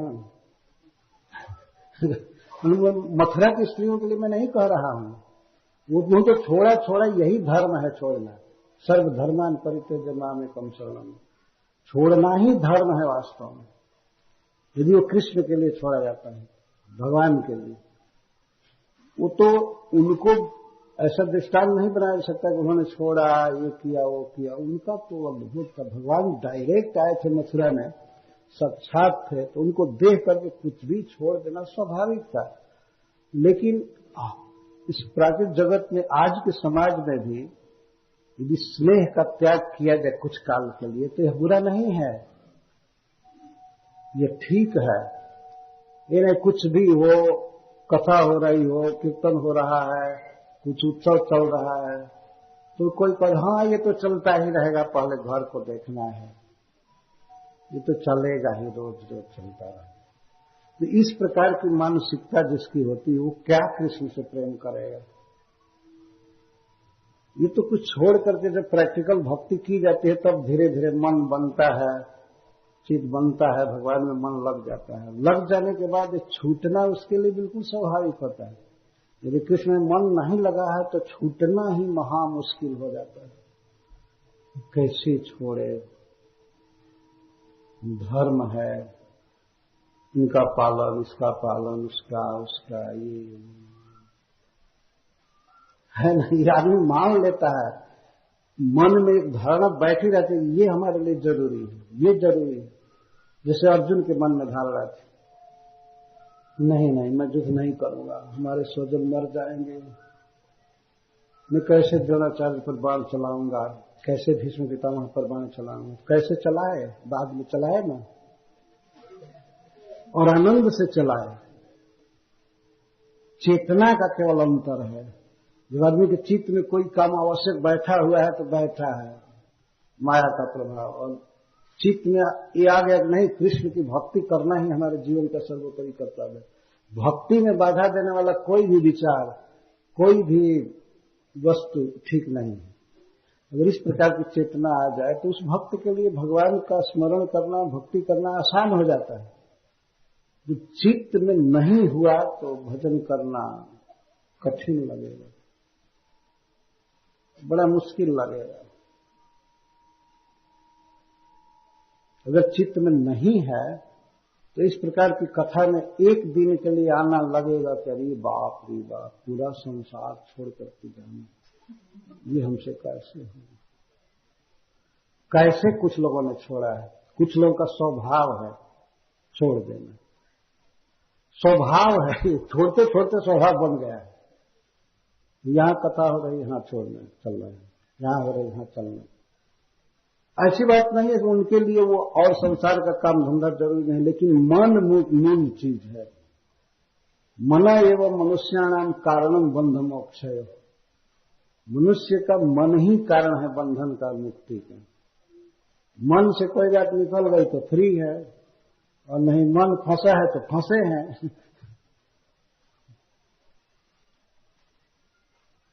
ये सब भगवान की कृपा से होता है। कृष्ण कृपा करके घूम जाते एक दो बार शहरों में, गांवों में, तो ये सब इतने उपदेश की आवश्यकता नहीं पड़ती। कोई मथुरा की स्त्रियों को उपदेश करने नहीं गया था कि ऐसा करना चाहिए। भगवान की बातें उन लोगों ने सुना था और आज आंख से देख रहे हैं, तो इसका एक प्रभाव हो रहा है। तो सबसे पहले सुखदेव गोस्वामी यह वर्णन करते हैं, विपर्जक धृत वस्त्र भूषणा, विपरीत वस्त्र भूषण धारण किया। तो शरीर का एक स्वभाव बन गया था, संस्कार बन गया था, तो संस्कार के कारण वस्त्र पहन ली, लेकिन जो आभूषण में कुंडल, कंकड़ और नुपुर को भूल गई, तो अब वह अभ्यास टिक नहीं पाया। प्रतिदिन धारण करती थी, इस हाथ में, पैर में, कान में आभूषण धारण करती थी। एक अभ्यास था कि मन कहीं और भी गया है तो धारण कर ले, लेकिन अब यह अभ्यास भी काम नहीं किया। श्रृंगार धारण करने, वस्त्र तक तो काम किया, अथवा भगवान की योग माया ने उनके लाज को ढक करके रखा, वो पहन ली, शरीर के स्वभाव पर जैसे वस्त्र पहन ली, लेकिन श्रृंगार भूल गई। और श्रृंगार भूल गई, भोजन भूल गई, बच्चे को भूल गई। भूल नहीं गई, छोड़ करके चली गई, मतलब स्मरण ही नहीं आया, कुछ भी नहीं है। तो श्रीपाद सिद्धर स्वामी जी, श्रीपाद सनातन गोस्वामी यहां कहते हैं कि विपरीत वस्त्र भूषण धारण किया, उनसे भी श्रेष्ठ आवेश उनमें है जिन्होंने आभूषणों में एक को धारण किया, एक को नहीं किया। उनसे भी ज्यादा आवेश उनका है जिन्होंने एक आंख में अंजन लगाया और एक में नहीं। नाकतवा न अंकतवा, एक आंख में काजल लगाई थी, लगा रही थी, और तब तक सुना कि कृष्ण बलराम आए हैं मथुरा। तो आंख का श्रृंगार करने का ध्यान ही नहीं, एक ही आंख में काजल है, एक में नहीं। तो ये तो देख रही हैं कृष्ण को, श्री बलराम जी को, श्री कृष्ण को देख रहे हैं, मुख्य रूप से श्री कृष्ण ही है। ये मथुरा की स्त्रियां श्री कृष्ण को देख रही हैं, पर इनको सुखदेव गोस्वामी देख रहे हैं, इनके आंख को। तब तो कहते हैं कि नाक्त्वा द्वितीय, दूसरे नेत्र को न अंकत्वा, अंजन नहीं किया। यह देखिए, यही सौभाग्य है वास्तव में, यही भक्ति है। अगर मथुरा की स्त्रियां श्री कृष्ण को देख रही हैं, तो श्रील सुखदेव गोस्वामी जो विरक्त चूड़ामणि हैं, भक्तों में सबसे श्रेष्ठ, वे मथुरा की स्त्री के आंख पर देख रहे हैं कि उसमें काजल है और उसमें काजल नहीं। तो उनके भाव को, उनके प्रेम को सुखदेव गोस्वामी व्यक्त कर रहे हैं। वह कृष्ण को देखने से भी बढ़ करके है कि मथुरा की स्त्रियों को देखा जाए जो जिनका नेत्र कृष्ण पर है। एक उर्दू में शायर है, उसने लिखा है कि मैं तो अल्लाह को नहीं देखा हूं, देखने की शक्ति नहीं है, लेकिन जो अल्लाह पर देखते हैं, खुदा को देखते हैं, उनकी मैं नजर देखता हूं उनकी नजर देखता है जो देख रहे। बड़ा सुंदर पद है, मुझे याद नहीं। तो श्रील सुखदेव गोस्वामी जब इस तरह से वर्णन करते हैं वस्त्र का, आभूषण का, अंजन का और भोजन छोड़ने का, बच्चा छोड़ने का, तो इसमें मतलब वो उनका ध्यान कर रहे हैं। मथुरा की स्त्रियों का कैसे कौन छोड़ करके चली, कौन कैसे कहाँ खड़ी हैं छत पर, कृष्ण को देख रही हैं और परस्पर बातें कर रही हैं। चुप नहीं है, लेकिन एक साथ सब कुछ कथा में नहीं कहा जा सकता है। कोलाहल हो रहा था तो सब कृष्ण का वर्णन कर रहे थे, और अपराकृत जगत के नारी पुरुष हैं तो इसलिए वो पद गान में ही सब व्यक्त कर सकते थे। उनके लिए गद्य में बात करना कोई जरूरी नहीं होता था। जो कथा गानम, उनकी जो साधारण बातचीत होती थी गान है, गाते हुए बात करते।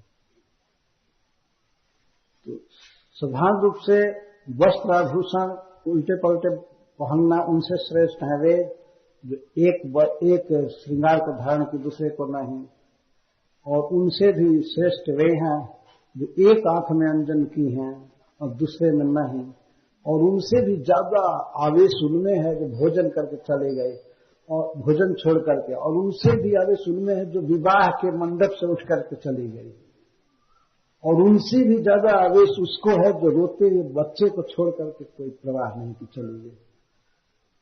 ये सब आवश्यक कर्म है, इनको छोड़ छोड़ करके गए। उनको कोई गुरु ने नहीं बताया कि छोड़ करके जाना चाहिए और तब छोड़ करके गई। स्वाभाविक भगवान का यह आकर्षण है।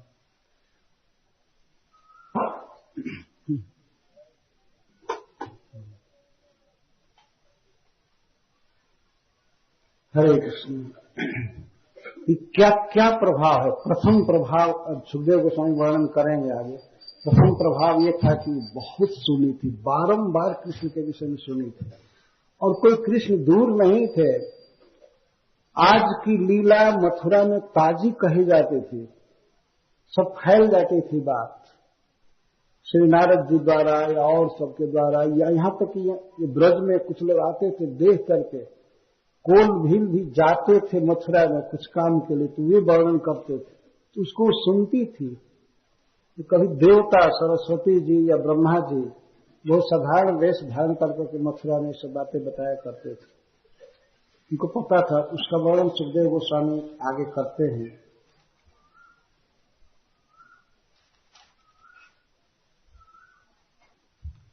अच्छा, जब मथुरा की स्त्रियां भगवान को देखने लगी तो भगवान ने क्या किया आप देखिए। श्री कृष्ण क्या कर रहे हैं। मनांसिता सामरविंदलोचनः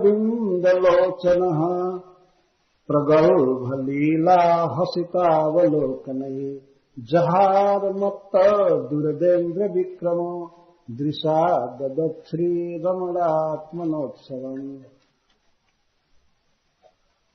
अरविंद लोचनः श्री कृष्ण, जिनकी आंखें सहस्रों कोटिशः कमल से भी अधिक सुंदर हैं, वे श्री कृष्ण बहुत अन्याय किए। बेचारी मथुरा नगरियों के मन को बिल्कुल चुरा लिए। सुखदेव गोस्वामी कहते हैं चुराने के क्या क्या साधन इनके पास थे, साधन का वर्णन है। श्री कृष्ण का सौंदर्य क्या क्या।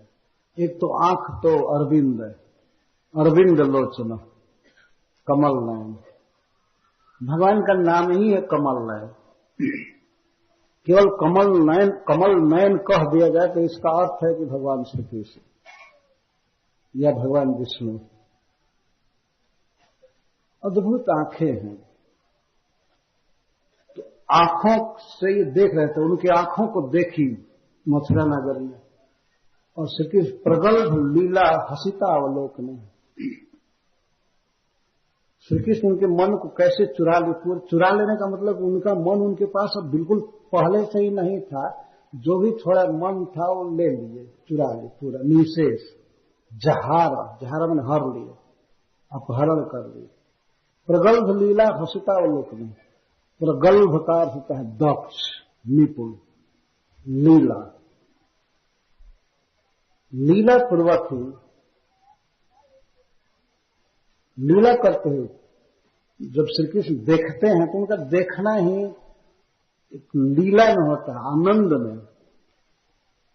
तो दक्ष लीला पूर्वक हास्य और अवलोकनों से, हंसी से और अवलोकन से, जब वो मथुरा की स्त्रियां उनके तरफ देख रही थी तो भगवान भी देख करके और मुस्कुरा रहे हैं और उनको देख रहे हैं, और लीला पूर्वक अपनी भावों का संचालन करके मटकी से इशारा करके देख रहे हैं।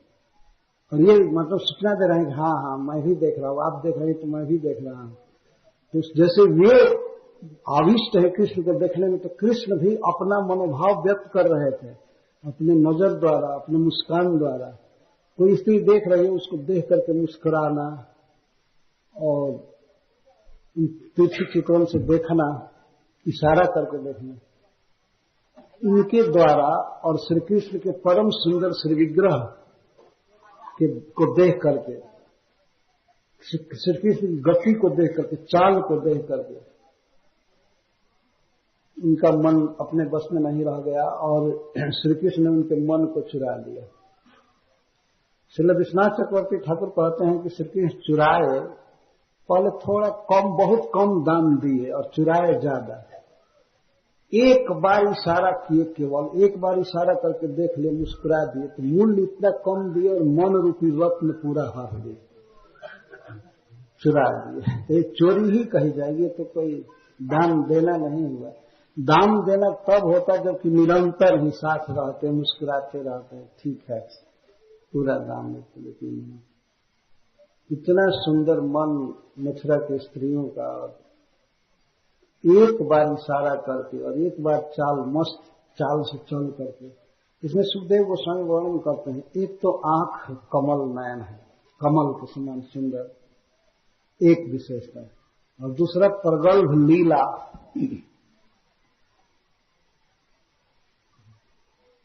प्रगल्भ लीला हस्ता, प्रगल्भा या लीला ताभी हसितानी इक्षणानी तय।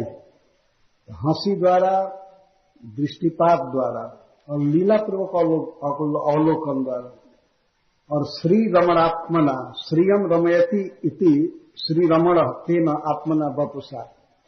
जो श्री विग्रह भगवान का श्री को भी रमाता है, लक्ष्मी जी को या राधा रानी को, उस श्री विग्रह के द्वारा तासम दृशम नेत्राणाम उत्सवम ददत, उनके नेत्रों को दिए। क्या दिए? उत्सव। उत्सव का अर्थ परम आनंद, उनकी आंखों को परम आनंद दिए। क्या क्या चीज से दिए? श्री रमण वपु से, कमल नयन से, हंसी से, अवलोकन से, प्रगल्भ लीला से, और दूरदेंद्र विक्रम, मतवाले हाथी की चाल से। चाल भी श्री कृष्ण की ऐसी है कि जो देख ले तो ऐसा फंस जाएगा कि चाल से उबर नहीं सकता है। जो वही देखना चाहेगा, वो इस तरह से चलते हैं, थिरकते हुए, नाचते हुए। दूरदेंद्र विक्रम, खासकर मथुरा में जब चल रहे हैं तो मस्त हाथी की चाल चल रहे हैं। शत्रु के नगर में है, लेकिन श्री कृष्ण को कोई भय नहीं है,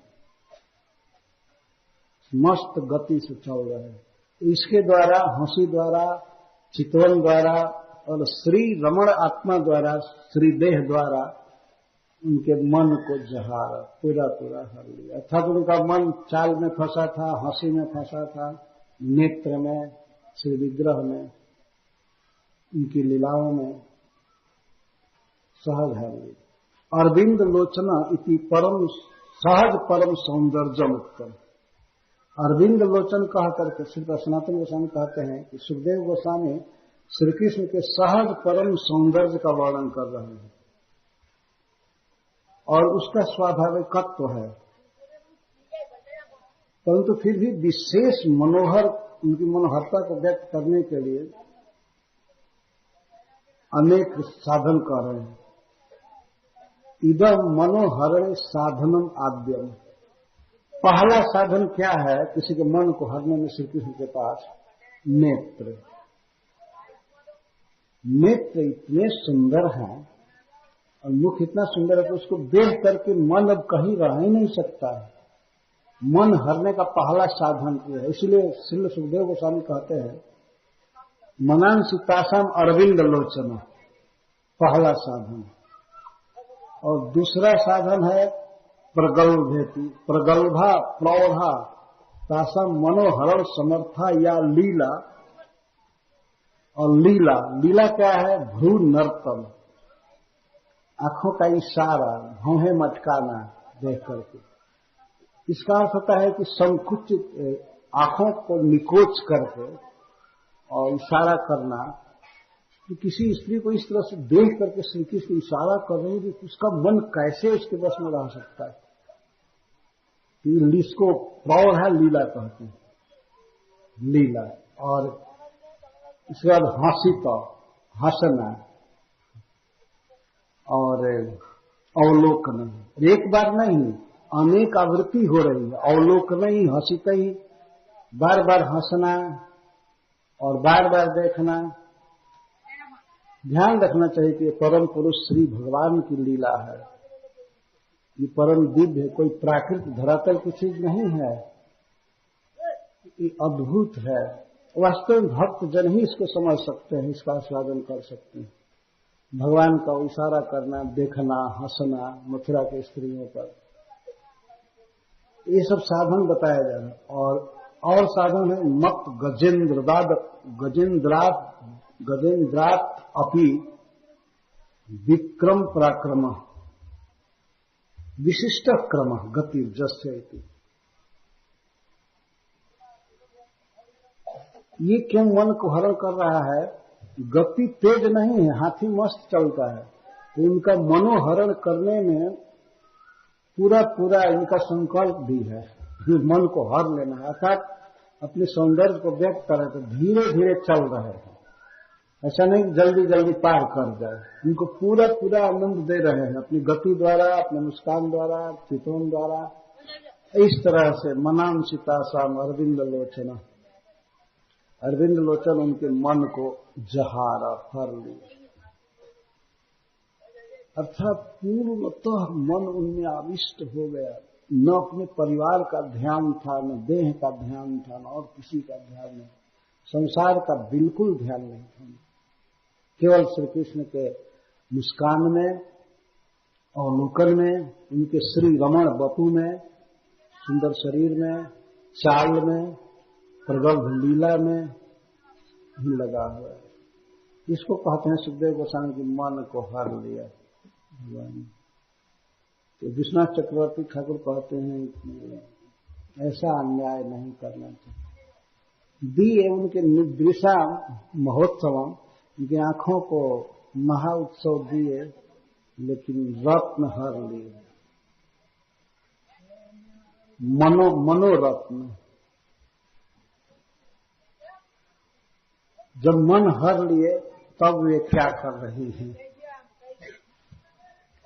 दृष्ट्वा मुहुः सुत मनो दूत चेतसस्तम तत्प्रेक्षण स्मित सुधोक्षण लभ्यमानः आनंद मूर्तिमुपगुह्य दृशात्म लब्धम हृष्यत्वचो जहुरनंतमरिंदमाधि। श्रील सुखदेव जी महाराज परीक्षित को संबोधन करते हैं, हे अरिंदमा, हे शत्रुओं को जीत लेने वाले परीक्षित। यह शत्रु शब्द का अर्थ है हे निर्जित काम, तो शत्रु को तुम जीत लिए हो। हे निर्जित काम, तुम काम वासना को बिल्कुल जीत लिए हो, काम के वश में नहीं है।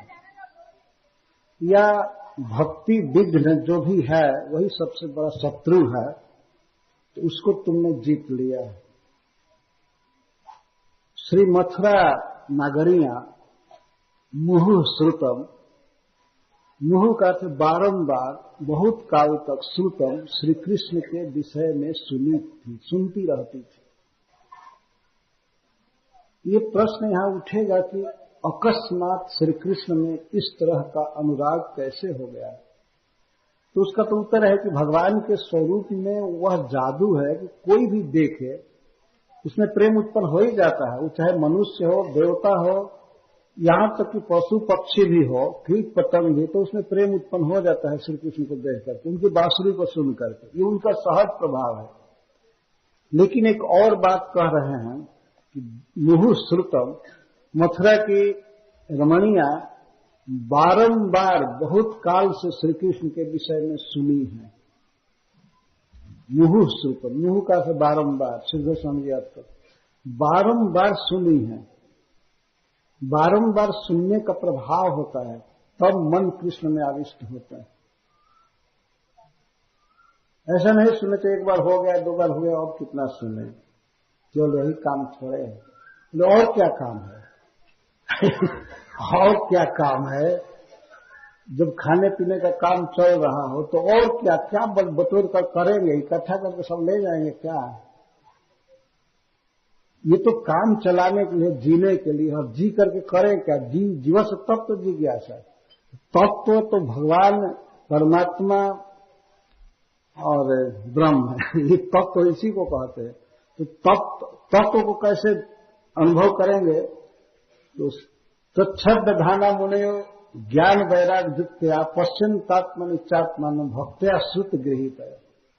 उस परम तत्व को, असली चीज को, श्री भगवान को श्रुत गृहीतया भक्त्या, श्रवण के द्वारा प्राप्त की गई भक्ति से, प्रेम से उसको आत्मा में पश्यन्ति, मन में देखते हैं, बाहर भी देखते हैं। यही है तत्व का अनुभव करना, यही है तत्व ज्ञान, और यही है ब्रह्म ज्ञान। ये नहीं ब्रह्म ज्ञान का मतलब है आंख बंद करो और झूठा कुछ सोचा करो ये ब्रह्म और ये सब। ब्रह्म का अर्थ कृष्ण को देखना, कृष्ण ही पर ब्रह्म है। जिस तरह मथुरा की नारियां देख रही हैं उनको और मन में स्मरण कर रही हैं, बहुत काल से बारंबार श्री कृष्ण कथा इन्होंने सुना था। इस कारण से मुहु बारंबारम श्रुतम, कृष्ण रूप सौंदर्यम श्रुतम, कृष्ण के रूप सौंदर्य लीला को इन्होंने सुना था। श्रुतत्वादेव, और सुनने के कारण ही अनुद्रुत चेत से, इनका चित्त पहले से ही श्री कृष्ण में बह रहा था, चिंतन हो रहा था, बारंबार बह रहा था। अनुद्रुत चेत से श्री कृष्ण के सौंदर्य रूप लीला आदि को देखने की इनको लालसा हो रही थी, सुनने के कारण। कृष्ण के दर्शन से पहले ही इनका चित्त धावित था कृष्ण में, अनुद्रुत चेत से। अनुद्रुतम देगेन पश्चम संलग्नम चेतः जासंता, श्री कृष्ण के पीछे लग गया था चित्त मथुरा के स्त्रियों का। क्यों? अनुद्रुतम निरंतरम प्रेमणा द्रवीभूतम, यह चित्त पिघला रहता था इनका हमेशा। परस्पर कृष्ण की चर्चा करके, कृष्ण के बारे में सुन करके इनका चित्त पिघला रहता था। कृष्ण से मिलने की लालसा, उत्सुकता बनी रहती थी। तो ऐसी स्त्रियां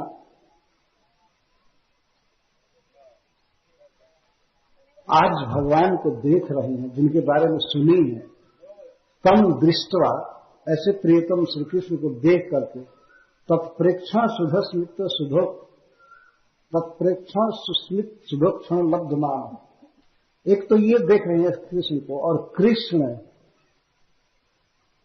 अपने उत्स्मित उत्कृष्ट मुस्कान और प्रईक्षण हंस करके श्री कृष्ण इन पर देखते थे। तो इसको श्रील सुखदेव गोस्वामी कहते हैं अमृत। भगवान जिस पर देख रहे हैं और वो भी मुस्कुरा करके देख रहे हैं, श्री कृष्ण का मुस्काना और देखना, यही है अमृत। इस अमृत से सिक्त हुई, जो वर्षों से श्री कृष्ण विरह में तप्त थे श्री कृष्ण को देखने के बाद, श्री कृष्ण के मुस्कान और दृष्टिपात से मानो सींच दी गई उस अमृत से। सुधोक्षण, सुधा से उपक्षण हो रहा था, सिक्त हो गई, लब्ध माना, और यही था कृष्ण के द्वारा मान प्राप्त होना। उनका मान श्री कृष्ण ने किया भगवान ने उन्हें एक प्रकार से स्वीकार किया, उनका प्रेम स्वीकार किया अपनी दृष्टि से देख करके। श्री कृष्ण के दृष्टिपात ही असली अमृत है, और मुस्कुरा करके देखना। अद्भुत शब्द का प्रयोग है भागवत में। इसीलिए श्री कृष्णदास कविराज गोस्वामी कहते हैं, भगवान चैतन्य महाप्रभु कहते हैं, स्थाने स्थाने भागवते करी आछे वर्णने ताहा सुख व्यासे रनंदन। स्थान स्थान पर सुखदेव गोस्वामी ने उस माधुर्य का वर्णन किया है, जहां सुनी माते भक्त मान, जिसको सुन करके इन भक्तों का मन मतवाला हो जाता है। ये श्री कृष्ण को देख रहे हैं और श्री कृष्ण को देख रहे हैं अपनी आसक्ति व्यक्त करते हुए, तो वह उनके लिए अमृत है। अमृत से सिक्त की जा रही, भगवान की दृष्टि के अमृत से और अवलोकनामृत से। उस समय वे क्या थी, ऐसे सुखी हो करके दृष्टा अपने दृष्टि के पथ से अगर ये चोरी किए हैं मन को, तो उनको दृष्टि से देख करके इस हृदय रूपी कारागृह में बंद कर दिए। यही बिल्कुल प्रौढ़ स्त्रियां हैं। श्री कृष्ण इतना चोरी की, मन को हर लिए, तो इन्होंने क्या किया कि दृष्टि से श्री कृष्ण को लिया द्वारभूत से देख करके, और मन में आंखें बंद करके हृदय में ले लिया। कृष्ण जा रहे थे, धीरे धीरे आगे बढ़ रहे थे पथ पर, लेकिन अब तो चले जाएंगे, इसलिए आंख से देखा, देख करके मन ही मन उनका आलिंगन करने लगे। बाहर तो आलिंगन कर नहीं सकते थे, समाज था, जा ही नहीं सकते थे। कोई स्त्री मथुरा में जाकर के कृष्ण का आलिंगन करे, ऐसा संभव नहीं था। ब्रज में तो संभव था, क्योंकि वन जंगल है, कहीं कुंज में, कहीं जमुना के तट पर कोई भी ऐसा कर सकता था। लेकिन द्वारका, मथुरा जी, ये तो सभ्य जादुओं का, क्षत्रियों का नगर है। वहां ऐसा होने पर हल्ला एक दिन हो जाता कि अरे कृष्ण इस तरह से किसी से व्यवहार करते, वहां तो जा नहीं सकते थे। लेकिन दृशा नेत्रों के द्वार से कृष्ण को मन में लेकर के और आलिंगन का की। किसका आलिंगन की? आनंद मूर्ति, जो परमानंद घन विग्रह है, जो आनंद की मूर्ति है, उन भगवान को लेकर के खूब आलिंगन किया। आलिंगन किया, चुंबन किया, सब किया। मन में कर रहे तो कौन देखेगा? और निसंकोच करने वाली सबके बारे में वर्णन कर रहे हैं। जा रहे दूर तो ठीक है, जाइए, लेकिन हृदय से कैसे दूर चले जाएंगे? तो और हे अरिंदम, हे शत्रुजित परीक्षित, दुरंत आदि, जो दुरंत मनोव्यथा थी, कृष्ण से नहीं मिलने का जो दुख था, उसको जहु त्याग दी, मतलब दुख सब समाप्त हो गया। आनंद मूर्ति भगवान का हृदय में आलिंगन करके और सब दुख बिसर गया। ऐसा अनुभव नहीं रहा कि नहीं मिले, आज आंखों के सामने आए और आंखों के बाद हृदय में बंद करके उनका आलिंगन करने लगे। इस तरह सुखदेव गोस्वामी वर्णन कर रहे हैं। आनंद मूर्ति और अनंतम, आधि माने मनोव्यथा, व्याधि माने शारीरिक दुख। व्याधि कहते हैं फोड़ा, फुंसी, बुखार आदि को, ये सब व्याधि। और आधि मतलब मन में जो दुख होता है, चिंता। हमने सुना है गुजरात के लोग कहते क्या आधि किए हो मन में, क्या आधि, सोचते चिंता मत करो, आधि मत करो। तो आधि व्याधि सुने हैं ना? व्याधि जो व्यक्त आधि है, व्यक्त आधि मतलब बुखार, सर्दी, फोड़ा, फुंसी, ये सब व्यक्त आधि। और मन में जो अव्यक्त चिंता है, उसको आधि कहते हैं। बहुत काल से जो श्री कृष्ण के अमिलन का दुख था, वो ब्रज की, मथुरापुर की स्त्रियों का वो शोक दूर हो गया भगवान का आलिंगन करके। वहां कोई क्या करेगा? इसके द्वारा मथुरा की नगरियों का भाव व्यक्त हो रहा है। श्री कृष्ण के हृदय में पकड़ करके आलिंगन कर रहे हैं। उनका भाव यही है कि श्री कृष्ण हमारे प्रियतम, भले समाज में व्यक्त नहीं कर रहे हैं, लेकिन यही भाव। और भगवान उनके भाव का अभिनंदन किया। और इसके बाद और ऊपर चढ़ गए, प्रसाद शिखरारूढ़ा। प्रकृतिफुल्ल मुखाम्बुजा, प्रसन्नता से, खुशी से इनका मुख कमल खिल गया स्त्रियों का, और फूलों की वर्षा करने लगी कृष्ण पर। सौमनस्य, अभ्यवर्षण सौमनस्य, सौमनस्य का मतलब होता है सुमन, सुमन का भाव, फूल बरसा रही थी, और सौमनस्य का अर्थ अपना सुंदर भाव बरसा रही थी। मन का जो सुंदर भाव है उसको भी सौमनस्य कहते हैं। तो फूल क्या बरसा रहे थे, अपना मन बरसा रहे थे, फूल की वर्षा करने लगी श्री कृष्ण पर। प्रमदा बल केशव, ये प्रमदा है मथुरा के नवज्योति स्त्रियां, सब श्री कृष्ण और बलराम जी पर फूलों की वर्षा करने लगी। ये तो स्त्रियों की दशा का वर्णन किए। अब ब्राह्मणों के द्वारा जो हो रहा था उसका वर्णन करते हैं।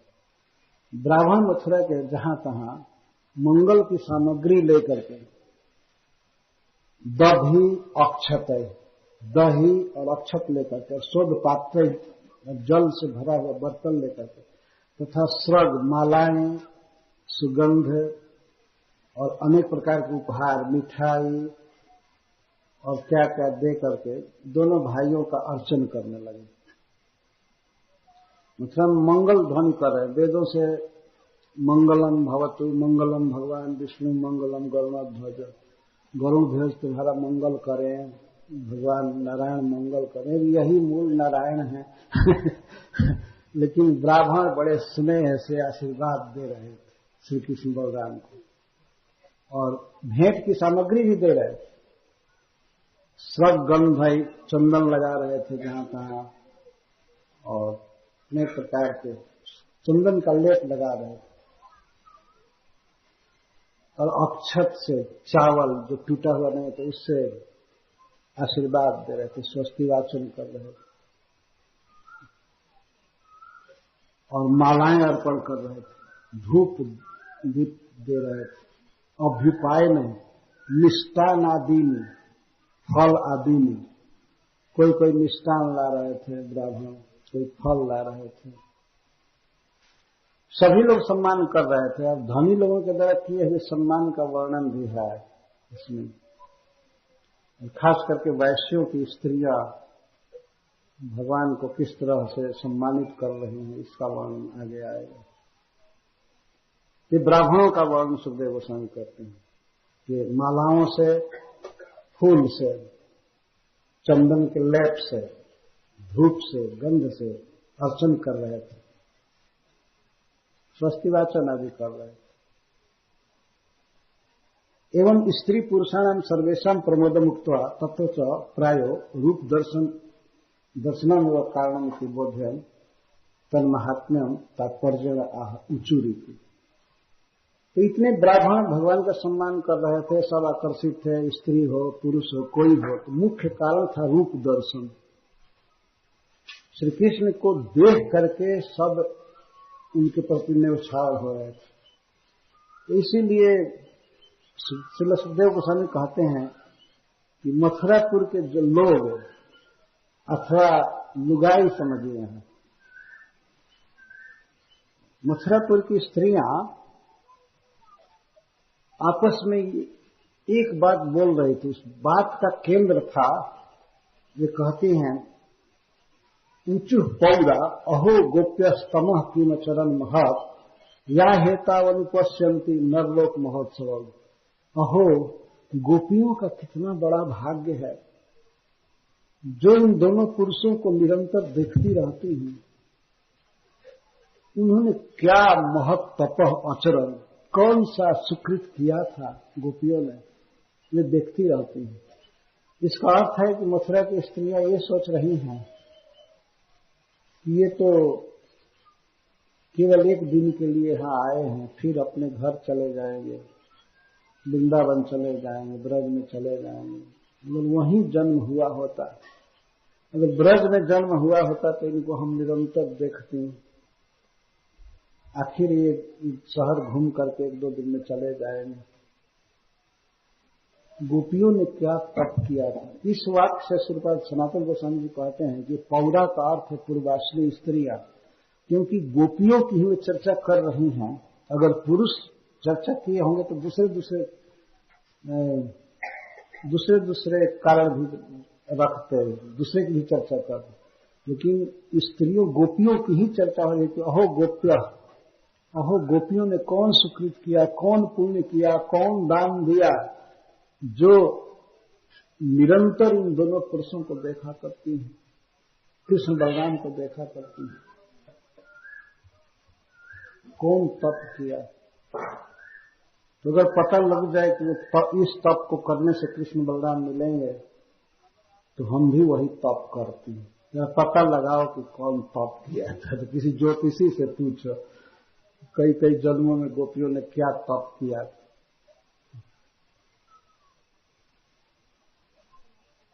निरंतर देख या हेतावनी पश्यन्ति मरलोक महोत्सव, जो मनुष्य लोक के लिए, जीव मात्र के लिए जो उत्सव है या उत्सव देने वाले हैं, महान सुख देने वाले हैं, कृष्ण बलराम को देखती रहती हैं गोपियों ने क्या तप किया था।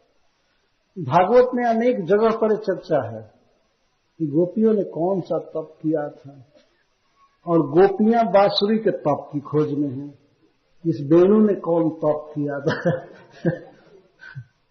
अगर हम भी वो तप करती तो श्री कृष्ण का अधरा मृत लेती, कृष्ण के